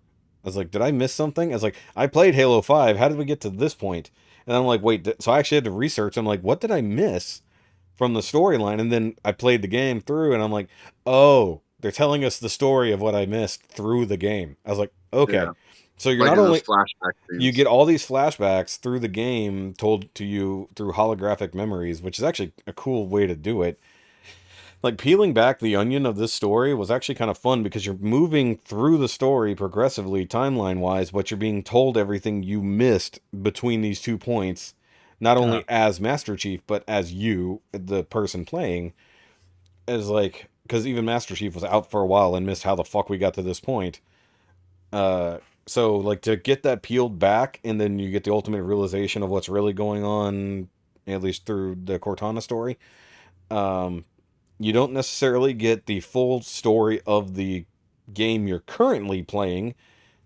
You get enough of that through the other characters introduced. And then I knew, by the way, that very ending, like, past credits thing, cinematic, I totally saw coming. That particular character still being there, totally saw that coming. This is a problem with modern storytelling. It's like, yeah, we know where this is going. But so did you figure out what, when you were telling me you were playing, I was like, I have a problem with the Cortana story, and I said, I'm not going to say anything because I don't want to ruin it for you. Now that you finished it, did you figure out what my problem with it was? Actually, no. I don't understand your problem with it, and I knew my problem, but then it was explained to me very shortly thereafter. So, spoiler 3, 2, 1. I hated the fact that they were pussies about making her a bad guy and killing her off, and then fixing that. Oh, okay. Well, I fucking hated that with all things. Now, I love Cortana with Chief. I think that's a huge thing. That's like Batman and Robin. They just kind of go together. Yeah. And I understand that taking that away is a big, huge deal, but they could have done it. They've done it with Robin. They moved Grayson on. They killed Todd off. Drake moved on. They just replaced it with something else. They could have let Cortana go, but they did, universe, following their own storyline with her breaking down after X amount of years, 7 years or whatever it is. Yeah. And replaced her with somebody else, another AI that we could have grown attached to. Because in reality, our attachment is supposed to be to Master Chief, not to Cortana. But we're attached to them as a couple. Yeah, but they could change that, and that allows them to expand the story further. They're just going to keep retelling Master Chief and Cortana meeting for the first time and quote unquote falling in love and being there for each other. I don't need to play that story over and over. I guess, but I mean, like Spider-Man in his origin, you don't have to go over it. You already know. Well, no. What he's getting at, Mike, is that the Batman and Robin aspect. They killed Todd off in Death in the Family, and it took them 25 fucking years to retcon that and bring him back as a total different character.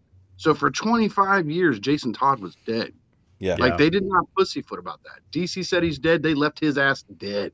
And then they got a new story out of it. They made Cortana a bad guy, said she was falling apart and going to be destroyed and implode on herself.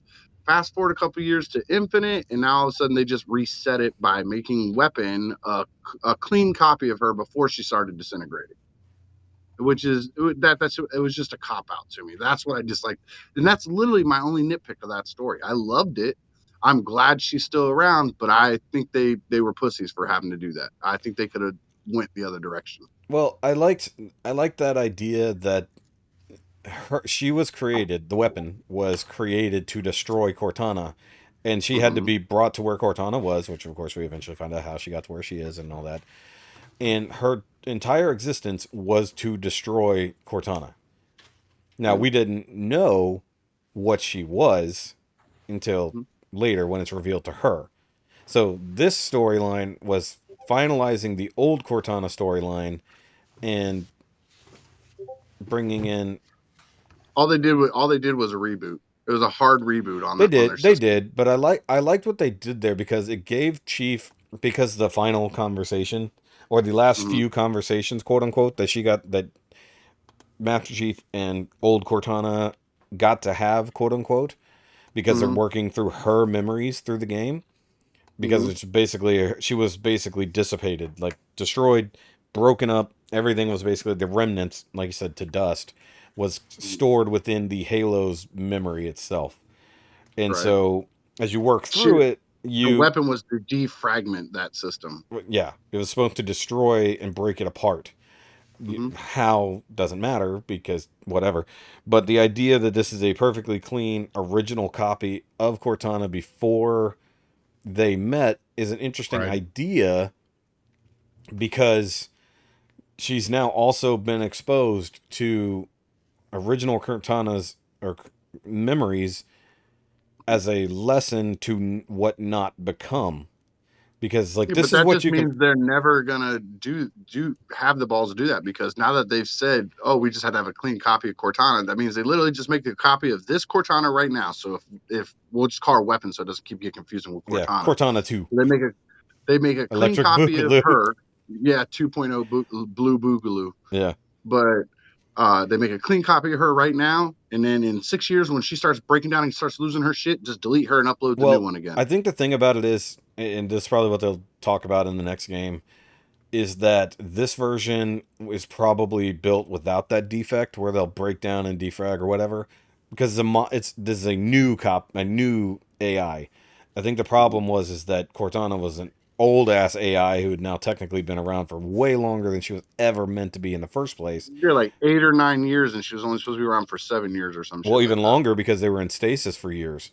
So, technically she was operating way past the way she was ever supposed to. And, we've seen this happen in many stories, and there's always some type of update to the thing. But her time kept going during stasis, because remember, she was still up and operating while he was in stasis. I guess, in theory, but she was also kind of locked down, not really doing much in the same way, Because he was gone for 7, I forget how long he was gone. He was gone for years, not months. No, it was months. No, between 3 and 4. It was months. He was floating in space. Would they say like 6 months or something? No, in Infinite, he was gone for 6 months. From the moment the Infinity was destroyed and he got thrown out into space, he was gone 6 months. I'm talking about between 3 and 4, he was gone for years. They didn't know that he was even around, because you got to think the Infinity was created in that amount of time. Like, you don't just throw together. You're right. Yeah, 4 years. Yeah, he was gone for years. So I mean, they had already been together for a couple years. She had been in existence prior to them coming around. Not very long, but she had been around. He was the first one she was ever paired with. The whole concept of pairing an AI with a Spartan at all kind of came from them. And then, all the events of Halo 1 and Halo 2 and then Halo 3 happen. And then he goes into stasis because they have no fucking clue where they're at. They're in the middle of nowhere in uncharted space, basically. And then she's basically low power, just kind of running in the background just to keep them remotely alive, but not active for 4 years. So she did technically rack up that time. And then, of course, that's when all that problem starts happening between 4 and 5. Like, 4 is where he, quote unquote, fixes her through the Forerunner structure and dealing with the Didact. And then 5 is when she's lost her shit and becomes the evil overlord tech goddess of the universe because of the Prometheans. Because of the corruption from the Didact and the exposure to the Prometheans, that's why she turned that way in the first place. So, but here's the thing. I liked how what gave away the story was the fact that they showed flashbacks of Cortana, always in purple, but only instead of blue. I was like, oh, they're showing us a visual difference between Cortana, regardless of when she was around, compared to the weapon, who is perfectly clean in blue. And that's where my brain started going, okay, so either she's going to... That's also a nod back to Halo 1, because in Halo 1, she was like a purplish color. She's purple-ish, but that's just, she was made really blue in Halo 2. Like, but give a woman a little bit of power and she takes over the galaxy. But no, the problem is they gave her all the power. That's the problem. Is like, no, they gave her, she incidentally gained power to the strongest weapons in the fucking universe. So yeah, that would happen. But my favorite part of that proverbial apple. Yeah. Go ahead. My favorite part of her story was when she talked that one AI into self-destructing. Dude, like, that was so cool. Like, that was crazy. She talked that AI into just not only destroying himself, but killing all the Spartans on board that space station. Because she knew they would get in the way. That was insane. He blew up his whole system. It's an honor to serve you, and blew up the whole damn. Yeah, she actually corrupted all of the AIs in the system except for the one on the Infinity, because the Infinity used integrated Forerunner tech, but then you have to see the whole story. It gets insane what happens. But it was took a page from Marvin the Paranoid Android from Hitchhiker's Guide to the Galaxy, huh? Exactly. Yes. Yeah. All right. One of my favorite stories of all times. All right. So aside from Halo and Power Rangers, I did actually watch some other shit. I did Amazing. I finished Attack on Titan final season part 2. Instead of just making them more seasons, they're just breaking the final season into 3 parts. I still got to get into that. Oh my You god! Thanks need a lot, to. Harry Like season Potter. 2. I mean, I What's blame up? Harry Potter for that. I breaking do up the too, but they anime. should have just called it more seasons instead of breaking it up. I get that they Yeah. can't produce it fast enough or whatever. I mean, the manga's done, so it's not like they have an excuse to be taking their time. But No. like where that story has gone is absolutely insane. And yes, I've already gone through the whole ending. I know what all happens. I'm not going to spoil it for everyone here who does want to watch Thank it. you. I'm not going to. I'm just saying the Is it story. good? It's really good. I mean, like, Oh, good. Well, it's manga. I mean, it is good. yeah. So Yeah. it's anime, it's manga. The anime animation has come so far from season 1. It's so insane. They changed the style, but I will not a spoiler. They show a flashback Right. to something that happened in season 1, and Right. they update the animation. Nice. It's pretty cool. Like they actually That's they what it they should be. updated to the current animation style from Yeah. season 1, which is pretty nice. Not gonna lie. Sweet. The CG has gotten way better. They have CG characters on screen that look hand drawn, so it's fucking crazy. Oh. Yeah. So where in season 2 when they switched to using a lot of CG, it was blatantly obvious, especially with the Colossal Titan. Nice. Now the CG characters are seamless. Like the CG stuff, like buildings exploding, Yeah. stands out a little bit, but it's meant to. But then like there's no other anime that I've seen that does so much hand-drawn artwork, especially for backgrounds and establishing shots. Like they have full wide shots of a whole city and they Yeah. draw every single detail. All of it. They don't let anything go to waste. If it's on the screen, you're seeing every fucking thing. They have multiple, a lot of shows won't have a lot of moving characters on a screen at once. Yeah. This show will have up to a dozen. Now, mind you, they might be in the mid-ground, but they're moving. They're doing stuff. Like, you're not having still characters in the background and the foreground characters talking and doing whatever. People Right. are moving on screen. Multiple characters at the same time. That is a giant pain in the ass, and they do it because they are just that good. Oh yeah, of course. Well, Now- look at any Studio Ghibli movie. Yeah. Exactly. They're, But even they're pretty much like that too. but even then, they're working with low frame rates. They're working with some older animation concepts, but it's still What, very Studio it's still Ghibli? yeah. Well, I'm saying in comparison to a lot of other things, they're still older tech in comparison. Like if you look at these high. Oh yeah. No, for sure. If I'm just saying. like I'm I'm just saying for frame rates, I'm talking about in very little where a lot of places when you have fast moving battle scenes and stuff like that, you're doing yeah. a lot of skipping of frames. Like you're still doing obviously 24 frames per second, but Right. you actually do your animation in like eighths. So Yes, to exactly. Yeah. Attack on Titan doesn't do that. And a lot of the battle scenes, they're doing it in like 12s. So it's every other wow. frame. So they're actually adding way more frames of animation than they even have to because they want it to fucking look good.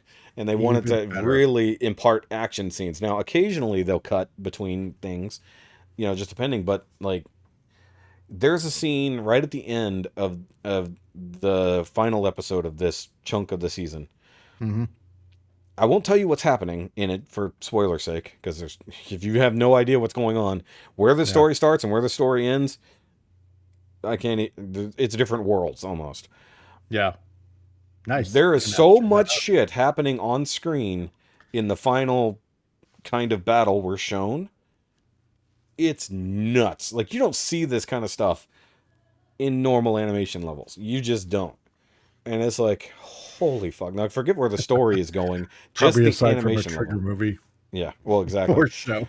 The other thing that I've watched through and finished was Demon Slayer Season 2. Okay. Where it started, if you've never started Demon Slayer, you need to. Demon Slayer is fucking fantastic.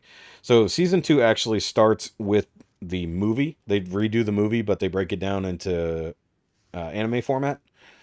So the Mugen Train movie was fantastic. I saw that in theaters. Some people have the theory that I caught COVID there. I did not. But they redo the movie in the animation level of the show. which is interesting. You never want to see them go backwards. It's usually the Dragon Ball Super problem. But they actually add to the story. So they actually have a prologue to stuff that happened prior to the movie, which is the whole setup for the movie, which is great. They add a little bit more scenes in between, and they let things breathe a little bit more. You know, it's kind of like we were talking about with the Marvel series movie versus TV shows, what you can do in 6 episodes versus 2 hours. You know, they kind of do that, and it's really nice. It does play into the story a lot more. It builds characters just a little Give bit it room more. to breathe.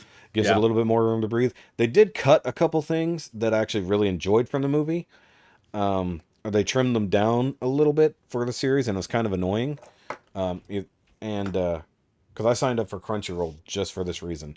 But once they start the new story arc, holy shit, dude. You know how shows and TV shows and movies, they'll really budget out certain aspects of it to where they're going to put way more money into certain parts. Right. So the second arc, or third arc, I guess I should say, the entertainment district arc, I should say, that's what it's called.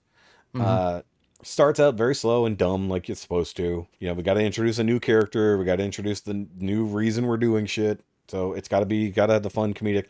The comedic side of Demon Slayer is great. Like when they do funny character interactions, because you have the main character is actually fairly good.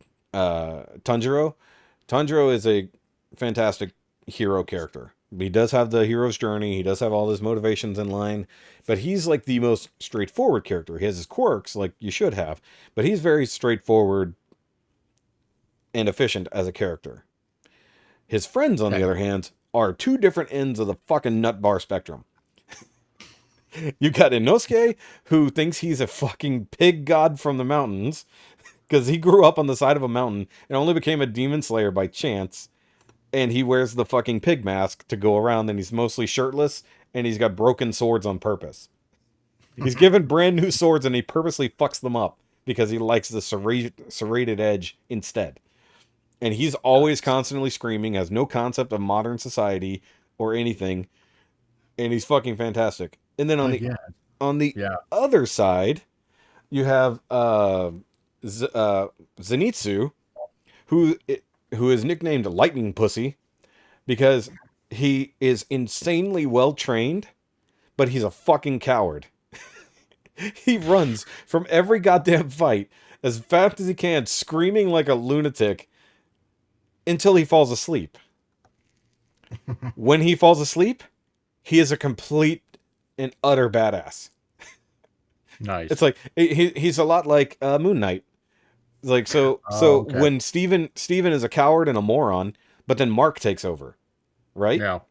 He's just like that. Whenever he's asleep, and tiny bit of spoilers, he spends a good amount of the final chunk of this arc asleep, which means he's in full badass mode for like 5 episodes. And it's so fucking awesome. Like, and of course everybody we didn't really get a training montage this season in the same way that we have before. So, they're base level demon slayers, so they've been thrust into accidentally fighting some of the most powerful demons because story. And they're trying to work their way up. They're trying to figure out what's going on. The high level demon slayers, the Hashira, are getting killed right and left. So they need better demon slayers to fucking come up through the ranks because they need to be able to kill these top level demons that just keep popping up. More and more stronger demons are coming out. And the thing is, it's a lot like normal life where, say like the Vampire Society and all this kind of stuff is kind of the underworld in Blade. It's the same way in Demon Slayer. The demons are very much like vampires. They mostly feed on blood, but they'll eat humans too. And they have a whole thing going on underneath everything. Demon Slayers are not known. And because this is happening in Japan, swords are not allowed in public. So sometimes when they're in public, they have to hide their weapons. They can't just be going around carrying their swords, And then the final battles always fucking happen in public because of course they do. But this final battle, the final 5 episodes of this fucking season of this fucking anime, there is so much episodes of fucking. I thought you were talking about anime, not Shut hentai. up. Shut up. Well, technically they're in the entertainment district and they're having to deal with. Anyways, there are. They have the most sexualized character they've had on screen so far through most of this season. Oh, yeah, they have sexy lady ninjas. So yes, they do have that going on. Good Lord, man. Anyways, but the final 5 episodes, there is so much money on the screen. It's insane. Like, they had a really good fight, like, a few episodes prior, and then they have to take the, okay, what the fuck are we going to do couple episodes? And then the final fight, which lasts legitimately, like, 5 episodes, there's so much fucking money on the screen. It's insane. And gorgeous, by the way. Like, Demon Slayer has some of the prettiest fucking anime I've ever seen. Like, the use of colors and lighting and everything is just fucking gorgeous.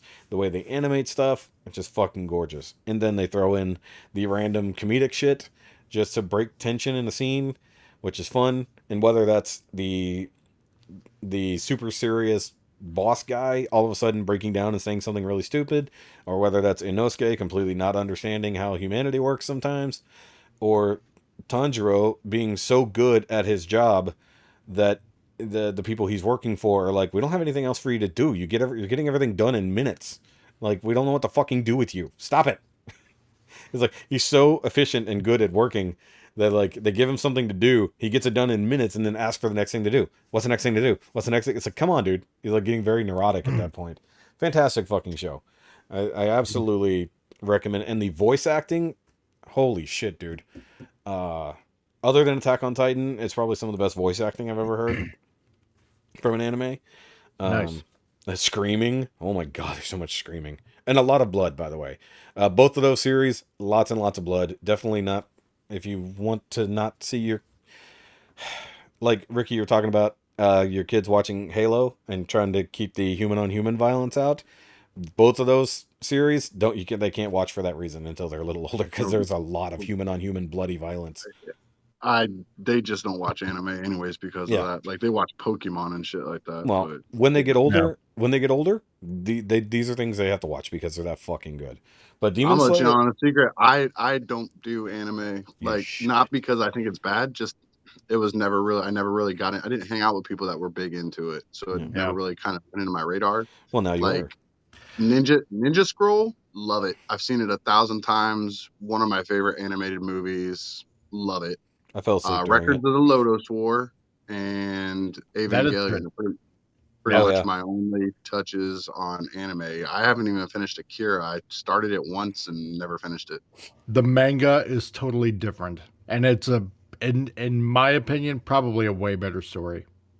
Yeah, I would highly recommend finding the book editions of Akira. I used to have all the issues. God, for the love of God, read them. They are so good. And if you do want to watch something anime, and probably Shoki can like back me up on this, Tekken Top and Gurren Lagann. Oh yeah, that's just Well, I guess the new Voltron is technically American anime, but I saw that. Well, so is Avatar: The Last Airbender. That's just American anime. And Castlevania, I watched those, but I'm saying like actual classic anime. But if you want really funny, and emotionally serious, maybe a little bit outrageous I don't want to say over the top, but it is. It is. But it's in such a good, fun way, and also gives you the feels. Yeah, Tekken Top and Gurren Lagann. And Yoko's boobs. Yes. Oh God, yeah. Always. Except we have to remember her age. That's the problem with anime is they always forget to represent girls as their actual age. But no, he's right. Watch Gurren Lagann. I mean, like, it's a fun, dumb show, and they do have it in movie versions. Is that the one that Joe talks about? That's the one Joe's favorite versions of them. Yes. Yeah. Yes. Okay. Because there was a 2-part movie edition. Yeah. It cuts a lot of the fluff, but leaves and the manga stuff. Actually was cut off before the anime was actually done. Yeah. So So they're thinking about bringing back the manga in full again. Oh, like yeah, that was like a few years ago. They were talking about it. There is a difference. There is a difference between the very final confrontation between the movie version and the actual series version, though. And I actually like the inclusion of what the movie did better than what the anime did. Because I watched the full anime and then I watched the movie version to see the difference. Yeah. And I actually preferred what the movie did at the very final confrontation. I did too. It was better. It was so much better. I was like, why didn't they do this in the animation or the anime version? I want to say that's the same because thing the manga Joe was was never saying. finished. That's true. You watch it all the way up to like the last 2 episodes and skip the last episodes and just watch the movie. Yeah. In sometimes, yes, but I mean, yes, but in this case, you definitely would. In this case, you could. I would say watch the movies first, just because one, it's a nice, easy time crunch, but then watch the series because then you'll catch the extra stuff you didn't see. Yeah, I'd say watch them in reverse order. It makes more sense. And then there is the extra stuff on top of that. I guess so. The quote unquote missing episodes, which is more like a alternate reality kind of thing, right? Which is equally just as fun. That's right. I forgot about that. Yeah, you're right. Yeah. And Cowboy Bebop. I would recommend that too. Well, I would actually recommend more. Do not modern. watch the Netflix live action version. It's crap. I recommend that for sure. Don't watch that garbage. But I would say more modern anime might be a better plan than just classic. Yeah. And that's why I'd say Attack on Titan is fantastic. And by the time Space Dandy. But yeah, by the time you get caught up on Attack on Titan, the next season might be out, or the final chunk of the season might be out. But One Punch Man. Oh, okay, Ricky, watch One Punch Man because it's short and it's hilarious and fun. Isn't there like 1,000 episodes of that shit? No, that's One Piece. No, there's only 2 seasons, but you know what? No, he's getting confused with One Piece. Kind of superhero trope / anime trope that you could possibly. Okay, yeah, One Punch Man. One Punch Man is a very short commitment in comparison because it is. They stopped at season 2 for now. Season 3 is apparently in the works. Yeah, but it's so different because they poke fun at other anime tropes.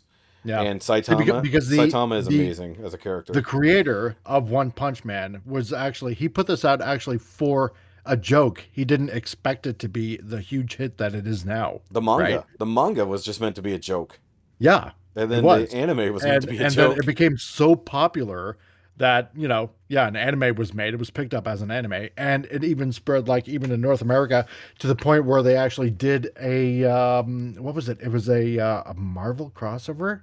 No, sorry, that was Attack on Titan crossover with Marvel. But yeah, it's a phenomenal watch. It's just so funny. It's fun, dumb, but there's enough actual story there to really keep you engaged. Yeah. And even though there's animation changes between season 1 and season 2, I'm still fine with it, to be honest. Yeah. But season 1 Season 1 looks better, if I'm honest. But it's actually a short commitment, though, Ricky. Like realistically, you can blow through that in an afternoon. You'll find it get through it in an afternoon. They only got season 1 on Netflix, but I think season 1 and 2 is on. I'm gonna be honest, I don't remember where I watched it.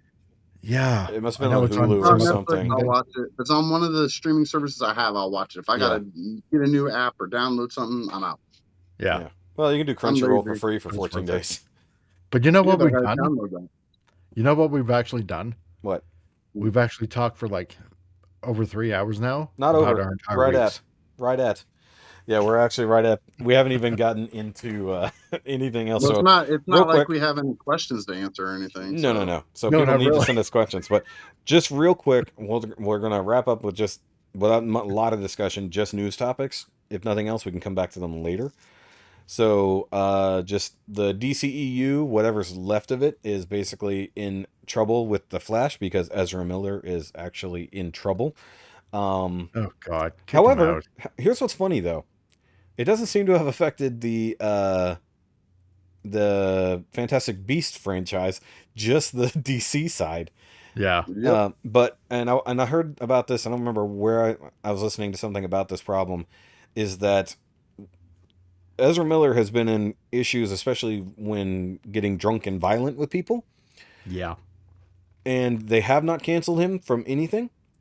Johnny Depp was rumored to be beating his wife, which turned out to be false, and he was fired from the Harry Potter verse. Not only false, but the exact opposite. Exact opposite, yeah. So that is one issue I feel like, and not that I have any problem with him being replaced by Mads Mikkelsen, because it's Mads Mikkelsen, and the fact that basically the Grindelwald character has been basically different on screen in every movie because he has the ability to change his appearance whenever he wants, kind of.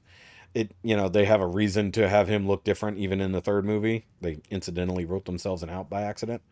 But I do think it's bullshit that Warner Brothers, as a company who makes movies, would be playing things so differently here. Because they didn't even know what they were going to do with The Flash.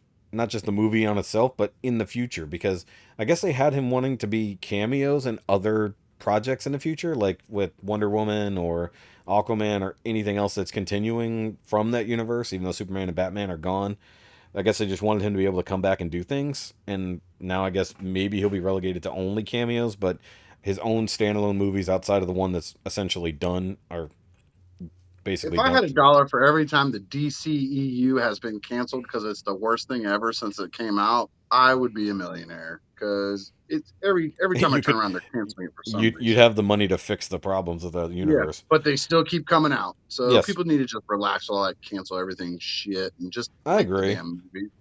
But if he has issues that dude's an asshole in real life, he's a mean drunk. None of that got to do with whether he does good in a movie or not, and whether the movie's good or not. No, but it does matter if people even want to work with him. That is the biggest issue with it, because if nobody wants to work with him, he's not having a problem with his coworkers. He's having a problem with Joe Bob and his wife at a bar. That's not his coworkers. Yeah, but that's just the point, though. Is like, do people want to work beside somebody who can have those personal fucking issues? No, let him work it out. Obviously, go to therapy. Do whatever you gotta fucking do. Like Will Smith, go get your shit worked out. Who's ringing? Is that our timer? I don't know. I know we're at 3 hours. But that's why I'm wrapping it up as fast as possible with the news. That's why I didn't want to go full discussion. But the idea that that's going to be an issue totally makes sense. We already talked about Bruce Willis. That's, I want to say R.I.P. to his career. But he's given us a lot of good and some bad. Let's be honest. It's like, it happens. Movies are movies. Speaking of movies being movies, we got some interesting new trailers very recently, just to throw them out there. The new Minions Rise of Gru trailer just dropped, and I actually saw it in the theater when we saw Sonic. I guess we'll talk about Sonic 2 next week. I'm going to have a review up on my channel for it anyway, so if you're interested in that. But then, or we can make it an extra for all I care. Either way, I like the Minions movies. I like the Despicable Me movies. I'm down, regardless. The wife laughed really fucking hard at the trailer, so I know that she's on board to go watch it anyways. Not sure about you guys. The Top Gun trailer officially dropped a few days ago. I didn't even notice. Didn't even care. I was like, I want to see about it. I don't know if I want to watch it. I actually didn't get a chance to watch the trailer. I feel bad about that, but it dropped. And that's another one. How come Tom Cruise doesn't get fucking canceled for all his crazy shit? Because Scientology runs Hollywood. Yeah, there you go. There you go. Also, just brought this up for interest because I saw the trailer when we were at Sonic. So A24, which I guess is mostly horror movies, I guess for the most part, but I guess just more thinker type movies, has a movie coming out in June based off of apparently a YouTube series that I've never heard of called Marcel the Shell with Shoes On. And it's going to be like a stop motion movie of these weird little anthropomorphic living seashells. Yep. And apparently they exist in the world. With googly eyes glued onto them. Yeah, it's fucking weird. So the thing is, when I sent it, when I posted it for you guys, what the hell is this? Apparently it's been around since 2010. Who knew? Wow. And like I said, it's apparently a long-running mini movie series, or at least YouTube series, since 2010 that I guess most people probably have never heard of. And this little seashell thing goes on adventures somehow. I have no idea. The movie seems interesting, but it seems like they gave away all of it in the trailer. Yeah, it's going to be a kid's movie, but it's also like, is it going to have like a weird amount of heart to it, I guess? I don't know. And I guess A24 makes good movies, but they're also fringe movies for the most part, I would say, given their history. That seems like a wait for it streaming movie. Yeah, exactly. I was going to say, I'm not going to pay for this one, but... Ironically, I'll watch it on YouTube. There you go. Either way, interesting things. There was another movie trailer that I saw when I went and saw Morbius, which we also didn't get into. So we can talk Morbius and Sonic next time. Yeah, we always get these rollover topics, but it's fine. And I saw it, and it was a really cool movie trailer. Completely forgot what it was, and I was gonna look it up. I didn't so make. Cool, I forgot it. Yeah, exactly. No, it's like I don't like whatever that movie was. I want to go see it, so I'm trying to find the movie trailer for it. Is it the Sandra Bullock fucking Channing Tatum movie? No, that garbage can go to hell. I'm sorry. It's like stop teaming up Channing Tatum with people. Just let him Sandra be on Bullock's his own. Still hot. I don't care. She's no, still she hot. is. Don't get me wrong. She's still she can hot. Still get it. Yeah, she survived being with Jesse James for a few years and came out hotter on the other side, so it's good. She can still get it. She just needs to call me. Call me, Sandra. If you hear this, just give me a call. You can get it. She ain't gonna hear this. First of all, second of all, no. Does she? Still... I'm gonna be like that little black kid in Angels in the Outfield. It could happen. Does she still live in Texas? I don't know if she does. I didn't have to find out. Relax. Don't make me move to Texas. You wouldn't. For Sandra Bullock, at least for a day or two. you'd come visit Texas to spend the weekend with Sandra Bullock. Either way, so we're gonna go ahead and wrap up the episode there. Like I said, now we got teasers for discussions next time, which seems to be what happens. We're trying to keep it at 3 hours max, and we're already over that a little bit, but some of it's gonna get trimmed anyways because there were some weird gaps that happened for like 7 minutes. Hey, better than last time. What did we hit? 4 hours, 4.5 hours? No, it was 4.5 hour conversation, but the actual episode was not that long. The actual episode was we're getting better at it. Slightly. We just got to figure out where to trim anything. But it doesn't matter as long as we're having a good discussion. That's all I care about. Yep. All right. So, guys, make sure you do the like and subscribe thingy. Rate us 5 stars if you can, now that you're on Apple Podcasts. And Bobby, if you actually listen to anything, hi. Hi, Bobby. Hi, Bobby. Make it awkward for him. Anyways, so guys, seriously though, subscribe on YouTube, please. And if you're following us on audio only, rate, leave comments, whatever, because it does funnel to me. If you do want to send in questions to us, it is NowYouMadeItAwkwardMail at gmail.com. It is in the description of the video, along with the links to all of my channels, to Mike's stuff, and honestly, no links for Ricky, but there is still a link for Sean if you want to go check out Sean's stuff, because he's still technically a part of the show. He just can't participate as much as he would like to. So, Sean, we love you. Yeah, we love Sean. We love Sean. Yes. And one of these days, he'll actually be able to come on and talk with Ricky, because Ricky really wants to talk to Sean. I really want to, because we shoot the shit in the chat, man. And I'm like, I dig this dude's sense of humor, man. Exactly. And frankly, I think I like the idea that we just end on a, okay, bye. Bye. Bye.